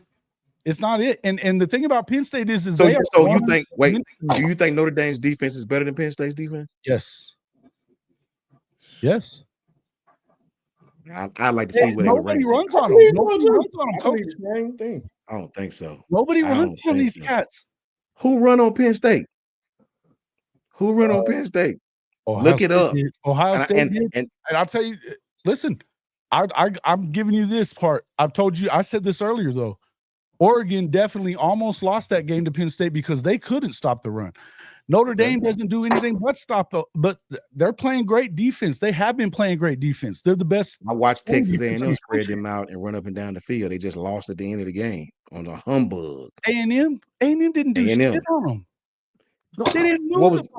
What was the score of that game? Let's look at it. Let's go back. That quarterback counter read. What was the score of that game? I remember it was very close to the end of the game. If I remember, I watched it. If I remember, I'm just guessing. I remember it was like a low scoring game. It was a low scoring game, but they didn't move the football. Yeah, it was. Go look at the football. And they were turning them over, and all I remember is that you kept seeing coach screaming on the sideline, "Run the football," because they could not get anything going. They weren't getting anything going with the pass. That was the first time that you felt like they were about to lose him. If I remember that game, it was Texas A&M versus Texas A&M versus Notre Dame in the beginning of the season. If I remember, Texas A&M had some success. 23-13. 23-13. If I remember that right there, that Notre Dame team, Texas A&M. If I remember, was that the game where they had the quarterback? I'm trying to remember, man. It was early in the season. It was the first week. Yeah, it was. All right. Riley Leonard had 158 yards passing. They had 200 rushing yards. That's what they did on A&M. A&M had 100 passing yards and 146 rushing. So by tit for tat. So that goes what I'm saying. I don't think that Notre Dame is going to be able just to line up and punish Penn State like that. But here's the other thing about Notre Dame that I want to add real quick before you say they have more turnovers forced than anybody in the country. They're turning you over more than anybody, and they have the number one scoring defense in the country too. Look, you can say what you want about the schedule that they play. You can say what you want about losing to NIU. They out physical everybody they played, and even though USC is not very good as far as their offense was weird what they were doing, they put up some points on them, but they went over there and basically beat them up in their own house. They won by 14. I mean, picking them off and doing 2 pick sixes too. But I'm saying that's the real offense that Riley's running.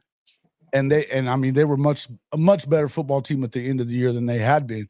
They still were not able to run the ball. Nobody's running the ball on these guys. Nobody. I mean, like I said, 140 something. If you guys get an opportunity, 3.8 yards per rush in that game is what. Look up total defense. I want to see if they ranked higher than Penn State. And I know rankings don't matter that much, but I want to do that to make my point. I don't think nobody's just beating up Penn State like that up front either. I don't think nobody's just beating them up front. My fault. No. You good. I was just trying to make a point. I don't think my eye test don't usually lie to me. I'm just not impressed. I think their quarterback is limited. I don't think he's great like that. I don't think they're just gonna go out there and gonna be able to run the ball on Penn State like that. I just don't. I mean, but they're very similar. Both offenses are sort of with decent defenses, right? Yeah. So except that the Notre Dame offense though has a two-headed monster also at running back. Yeah, they got. They're gonna get theirs. And Penn State, Nick Singleton, and another guy. But they had two. They had two big runs. You talking about that punt return? But they had 2 big runs called back tonight too.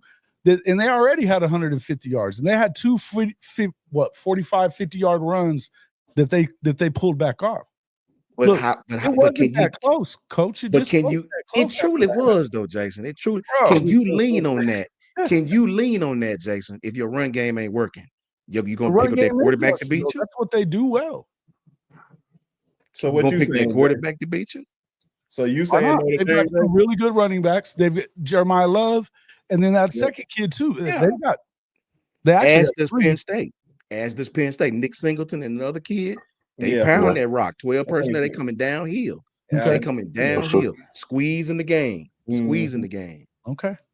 So you got Notre Dame. I mean, you got so Coach John got Penn State. Jason got Notre Dame.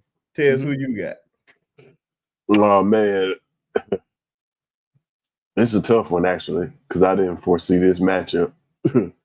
So I'm gonna go faith in James Franklin. No faith in James Franklin. You say I have no faith in James Franklin. None. I don't. I ain't gonna tell that lie. Yeah, me neither. So I'm gonna go with Notre Dame. I'm gonna go with Notre Dame in this game, simply because listening to y'all, these are 2 of almost carbon copies of teams. I still think Warren is the most dynamic player in this matchup at tight end. It's a fact. But I think Riley Leonard may be a better quarterback than Drew Aller. I believe that. Drew Aller, I'm not high on that kid at all. I mean, Drew, I don't love they don't have great receivers, but if they had more than just Warren, I think it may be different. See a little different. I don't love what they do. I like their coordinator even, but I just don't think that they have any real playmakers. Yeah. So I'm gonna go. I heard that Notre Dame was the least penalized team. They look like a very disciplined, well-coached football team. And I asked myself, can Penn State win a game like today, where it's 3-3? They haven't. You give up a touchdown before the half. You go in the half 13-3. Can you win this game? Can you win a physical game like this where it's all about physicality and it's close? And I just don't think so. I think that makes James Franklin have to coach. Like you said, I don't trust James Franklin in big games. I got to go with Notre Dame. That's what I think. but I think can pull this game out. I think y'all brothers. Real quick, I just want to tell you just the that may change tomorrow. On rush, so rushing defense, they're giving up 2.3 yards per 75 yards per game. Notre Dame's giving up like 119. I think they're so Penn State's number 3. What I would have, I mean, I guess that's through today's games too. Yeah, it is. Yeah. But, and I mean, I think that's, yeah, it is what it is right there. But I think as far as scoring defense is concerned, let's see, total offense. Yeah, they're not giving up a lot. It's Notre Dame has a better scoring defense, and they have a better total defense, I guess, as far as yardage is concerned. But the thing is that they do have they've got some pretty good guys on the back end there, for sure. Like I said, the USC game got close, and then they picked him off twice in a row and went almost 100 yards. I mean, they just kind of baited him into making those throws too. I love what they. See, the main reason I watched them a few times. Notre Dame, it's the thing I love about Notre Dame is, and I've been watching this since last year. Their physicality is different, man. And that's what, man. If you watched this team, it's different under Freeman than Chip Kelly. I watched Notre Dame. Yeah, true. You beat I up watched Georgia Indiana. Like I remember this game because I recorded it. I watched Indiana, bro. Indiana. And they have success with the tight ends. I forgot dude's name. Was it Price? No, it wasn't Price. It was somebody. Whatever. They scored their first in the last minute. Bro, no. I watched Indiana march up and down the field in that team, Jason. Same thing Georgia done. They just couldn't score. I think Indiana may have lost. I don't remember what the score was, but I remember it was close. Okay, well, no, they won. They lost by 10, but they didn't score there. It was 27-3. Yeah, at the end of the game, they scored until a minute and 30 was left of the ball game, and then they got. They scored. We'll go back and watch. They scored, and then they got an onside kick and scored again real quick and made it look like it was closer. If you go look at the stats, and I ain't got domination, bro. I remember they gave up a lot of plays in the back end. Somebody had 60-some yards. Somebody had 50-some yards. They gave up a lot of plays. I don't feel like you feel with this defense. I do not. I think Penn State is going to have some success against them. I do. I really do. My final one before we gonna have to make our predictions for the next game, then, bro. Let's do it, bro. With Ohio State and Texas. I got to go with Notre Dame with this one, but I think the big winner is, and I swear, I was thinking, just keep thinking on it. I don't think we have ever. It's a win-win regardless, whoever's in there, because I think it's going to be the first time we're going to have an African-American head coach coaching for a national championship in the history of college football, D1 wise. So, really? Yeah. And I thought long and hard about that, and I could not think of nobody. So ever even coaching one? Wow. To not even coaching one. Wow. Like who? I can't think of nobody. So it's a win-win. So that's why when Notre Dame won, it's a win-win. Either Franklin gonna lead the charge with a chance to make history, to win it all, or it's gonna be Marcus Freeman. So regardless, it's a win-win. So shout out to them brothers. But the final game, the game of all games, I really don't have to ask Jason who he has in this game. I'm not even going to ask him. Pretty much, you already know who he's going for. So that's one Ohio State. Tez, who you got? Go ahead, Ted. I got Ohio State. I don't believe in Texas. I picked Clemson to beat them. It almost happened. Picked Arizona State to beat them. It almost happened. They're not finna beat Ohio State. This is not. I see a trend with you. I want to analyze it and tell you why, but they're just Ohio State's a better team than Texas. And like I said, when we were talking about this game, it comes down to Quinn Ewers, in my opinion, and I don't believe him as a quarterback. Like you said, he's going to have to play out of his mind to win this game. And I just don't believe that it's going to happen. It's simple for me. I think it's a trend with you. I didn't want to point it out before I go to Coach Sean. It's a trend. You said Clemson was going to beat them. Yep. and they I said won. they was gonna dump truck Clemson.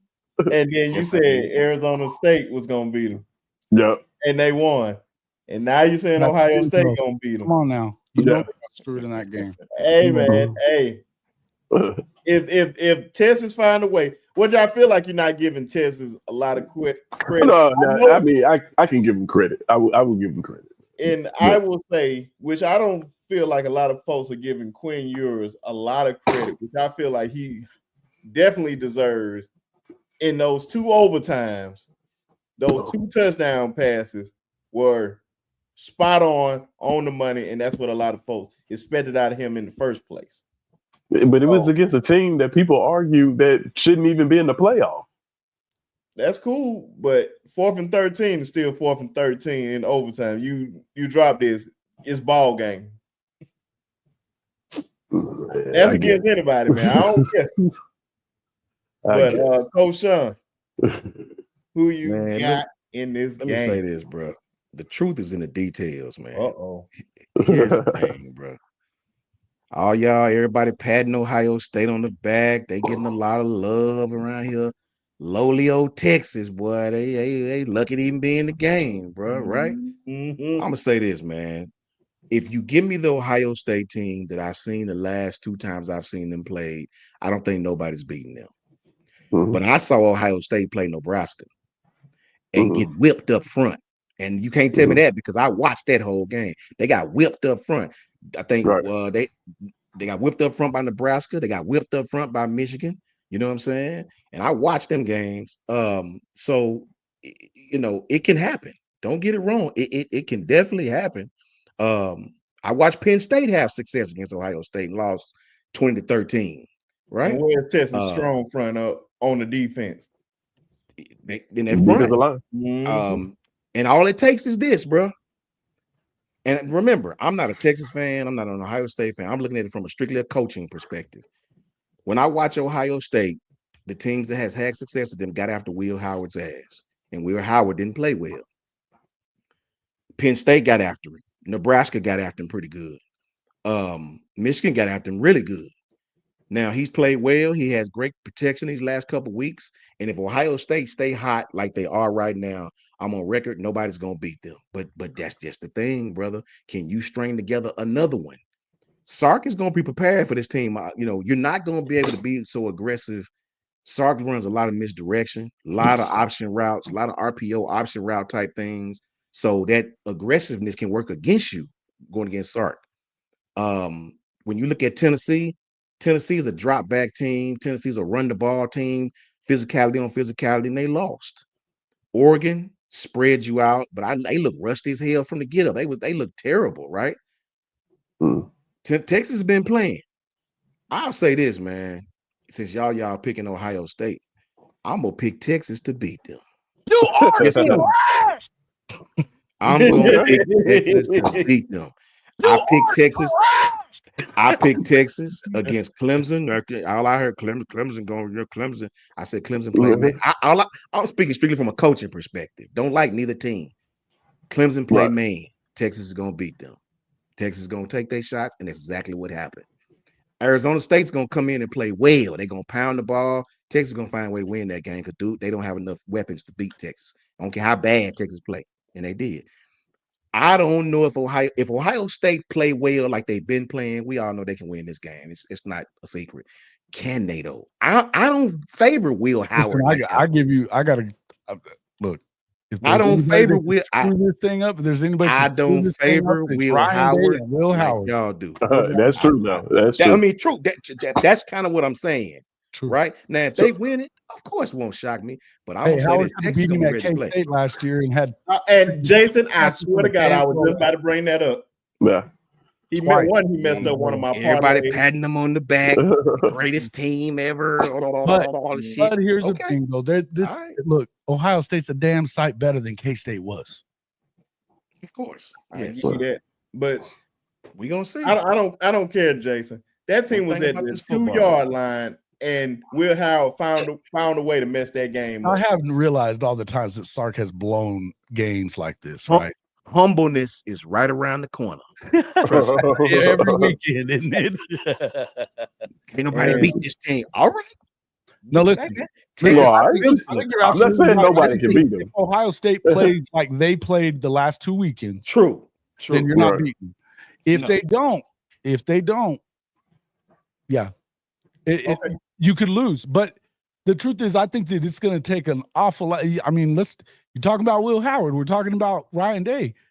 But Sarkin, yours have lost a lot of games that they should have probably won. Let me ask this, and this is simple yes or no for everybody before I get my prediction. If it's a close game, who wins this game? If it's a close game. If it's going into the fourth quarter, it's down to the final 5 minutes. Tie game. Who's winning this game? I'm going with Texas, man. I'm going with Texas. I'm not on the Texas train, but I'm on the Sark train, bro. It's kind of like Jay said. It's either all good or all bad. You know what I mean? I'm going with Sark, man. I don't think if it comes down to something like that, even though I picked Ohio State to win it all, I think Texas can win it. Yeah, if it's a close game, I'm gonna go with Texas. Here's the thing. Last year in a close game in Dallas, Dylan Gabriel went down the field and scored with a minute left. Or 2 minutes left. There was a minute left when they scored that touchdown. Texas couldn't. Texas wasn't able to do it. They have about the same amount of time, about a little bit less. They have lost these games. Aside from that win in Tuscaloosa last year, when they get in these games like this that are tight, and the tight ones even, they don't win them. Well, they won it last week. They won one Saturday or whatever. Against Arizona State, bro. Hey, in the playoff. Bro. I'm telling you, man. And guys, we're just gonna act like that damn targeting didn't happen. Right. You give me a lot of ifs now, bro. You give me a lot of ifs. Targeting didn't happen. You act every like time the ref call it. Lord. Every time Arizona State scored or Texas answered the way they were supposed to. Listen, you can't give up 4th and 13. That's for sure. I mean, we got to give him that credit. But all I'm saying is, Texas has the potential. We'll be back here next week, bro. We're gonna be back here next week. with those guys in the secondary, Texas has the potential to make it tough on Will Howard. So you know, just to be fair, any of these 4 teams, I feel like, I wouldn't be shocked if any of them won, to be honest. So yeah, I'm not discounting Texas, but I just got a feeling that this Ohio State team, the way they've been playing, is going to translate to the next game. Y'all mesmerized by the pass. I'm not. No, I'm mesmerized by what they just did. That's my point. I don't have no faith. I want to see, can Will Howard play like this one more time? That's all I'm saying. That's all I'm saying. That's fair against enough. Against a great defensive line too. Like, they gonna get after him. That's one thing that's for sure. Only thing, just to give my pick, and then we gonna close it out. Only reason I'm going with Ohio State is because I seen just on paper how loaded this team was day one. I expected them to be. I really expected them to only have one loss, and it could have been against Oregon and nobody else, but I expected them to be here. So with a loaded lineup, amazing receivers, great secondary, a bunch of leadership, a bunch of guys that came back for their 4th and 5th year. They have a lot of experience. So I'm definitely going with Ohio State in this game. But if this game is anywhere near close down the stretch, I don't have enough faith in Will Howard to lead them down the field. I have to see it. I've seen Quinn do it. I haven't yet to see Ryan Howard. I'll say, what's his name?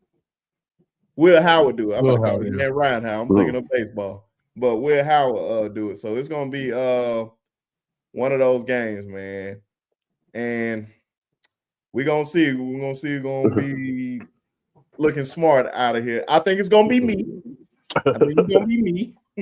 But only time will tell. I got a question. Go ahead. And then I got a question for y'all. Do y'all think that Has Ryan Day done enough so far in the postseason to get off the hot seat after the Michigan loss? If you win a national championship, you can do anything. If he wins the Natty, but I'm saying, what if he loses this game? You have to at least make it to the national championship. I think he's in trouble. I think he's still in trouble. Because you can't be blowing out teams that you like you just did, and then you lay an egg in this game and not do anything. So, yeah. I think if you lose this game, it better be overtime, close 2-point conversion type shit. Field goal. You get ran off the field, you might as well stay down there in Dallas. That better not happen. Yeah, or else they got to run his ass off because that loss to Michigan looks ugly, right? That loss to Michigan real bad. Yeah.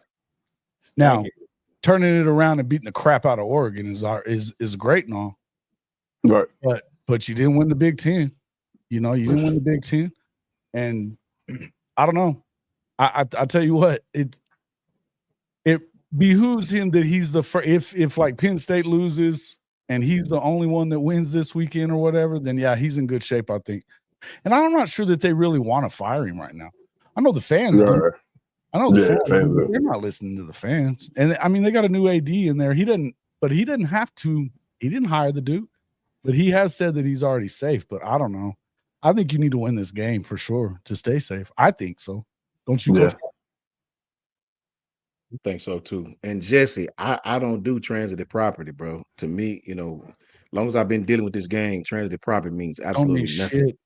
Nah. So, you know, I know teams that have beat one team one week, come back the next week, and you know, every game in college is very different. Trust me, you know, and I think that's what we all agree on. If Ohio State show up, we all know that they should supposed to win that game. But if they do not and mess around and be out there pea-footing around, you get up in the fourth quarter and you're asking a fight, you know, it could go the other way. It could easily go the other way.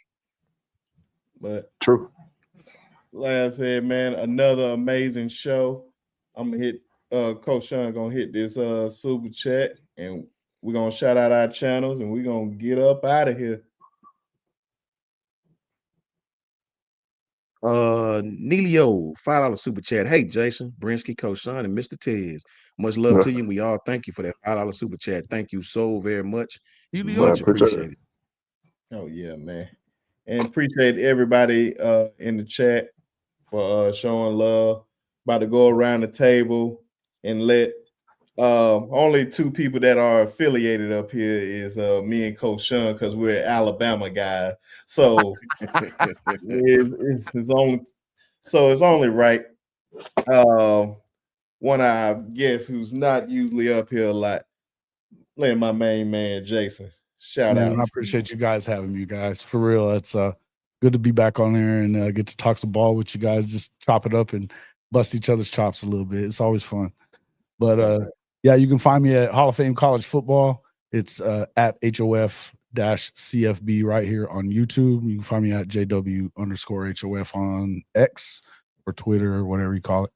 But yeah, again, fun times. I enjoyed it, man. I'm gonna be on here in a little bit. We're gonna be doing our late night show, so hop on here in a little over an hour. If you guys want to pop in, I'll throw you a link. So if not, check us out anyway. There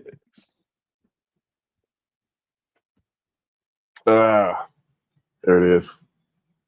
Boom. ProtoImager.com. At Proto Imager on all platforms. Appreciate it. Another good show. Coach Sean, pleasure being on with you. Jason, pleasure being on with you. Brinsky, you already know, pleasure being on with you. I like y'all. I don't like neither one of y'all teams, but y'all are good brothers.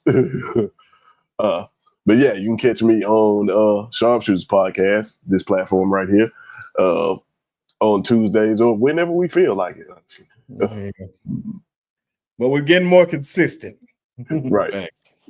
That's the only thing. We're being more consistent in 2020. Shout out to you, Brinsky, man. I know I've said it to you already before, but man, I'm excited for you getting that, Senior Bowl trip, getting that invitation and getting to do that. That's awesome stuff, brother. Hats off to you on that, man. Appreciate it. Facts. Much love to Brinsky for that. That's facts, Jason. That is a whole fact, man. Shout out to all my brothers on the panel, man. Love kicking it with Jason, man. We always chop it up and have a good time. Tez, everybody calling for him to get a channel now. You know what I mean? He got to get a Twitter first. He get baby step, baby step. Baby step. Much love to all my brothers. Thank you, Brinsky, for letting me come on and stream from your platform to mine. Much love to Coach Jay. Much love to Ty Hayes. Much love to Coach Carl, Coach Al, Piano Man. Everybody go on with us, man. Thank you guys, and Kimberly and Janet and everybody who tap into the chat. Thank you, my brother Eric D. Just pretty much everybody, man. Thank you. You can find me at JMHO. Just my humble opinion. Sports Talk. That's on Twitter and YouTube. Shout out to brother JB as well. And ladies and gentlemen, that's his channel right there. So make sure you guys go subscribe to his channel. Support. We all need y'all support. It is not just us just coming up here and just thinking it's all about us. It's really y'all that make our channels and the reason why we have the subscribers that we have. So, and also, man, I thought I put myself up there, but it's all good. Appreciate everybody supporting the show tonight, coming through. For a lot of y'all that don't know, I got my media credentials for the Senior Bowl, just throwing that out there again. I'm still overwhelmed by it. This is major accomplishment for real. So it's very humbling, and just having a bunch of people around you in this space, from like Jason, Coach Sean, Miss Janet, Tez, Arlon, DeHaven, Quint, those guys, Jason, those guys supporting me day one, and Ty, Nino, Jay, so many. Coach Carl, Coach Al, Jance. Man, it is well deserved. It's so, I'm so blessed and grateful for those guys. Even Ty giving me the opportunity to even come up on this show when he had no idea who I was, and just said, cool, man, just come up there. And we became great friends. Like I became I known Tez forever, but be friends with Jason and Coach Sean and everybody else. So it's definitely a blessing. So I appreciate all you guys for your support for that. Like I said, I'm a little nervous going down there. I'm gonna be prepared, especially. I'm gonna even get some interviews with some Auburn people just to satisfy Tez and them. But you walk in there like you own that joint. That's how you do exactly. Exactly. Yeah. Oh yeah, but man, like always, man, y'all catch me at the Sharpshooters Podcast on YouTube. The link in the bio. It costs $0.00 to support the channel. Like I said, trying to get over 3,000 subscribers this year. Plus, you can catch me at B_Sharp on Twitter /X. And just appreciate all y'all with y'all support. And y'all already know what time it is. Yeah, some people had a spinning wheel. Some people have that. I don't have that here. But I always shout out to the spinning wheel. Miss Janet know what time it is. She know what time it is. F them. Always and forever. I love it. I love always and forever. Rest in peace to the GOAT that y'all see in this picture. And shout out to his children, Alabama. Yes. And Bear Bryant. Those are his actual children. Shout out to that Alabama legend, ladies and gentlemen. That was great. Good morning, good afternoon, and good night.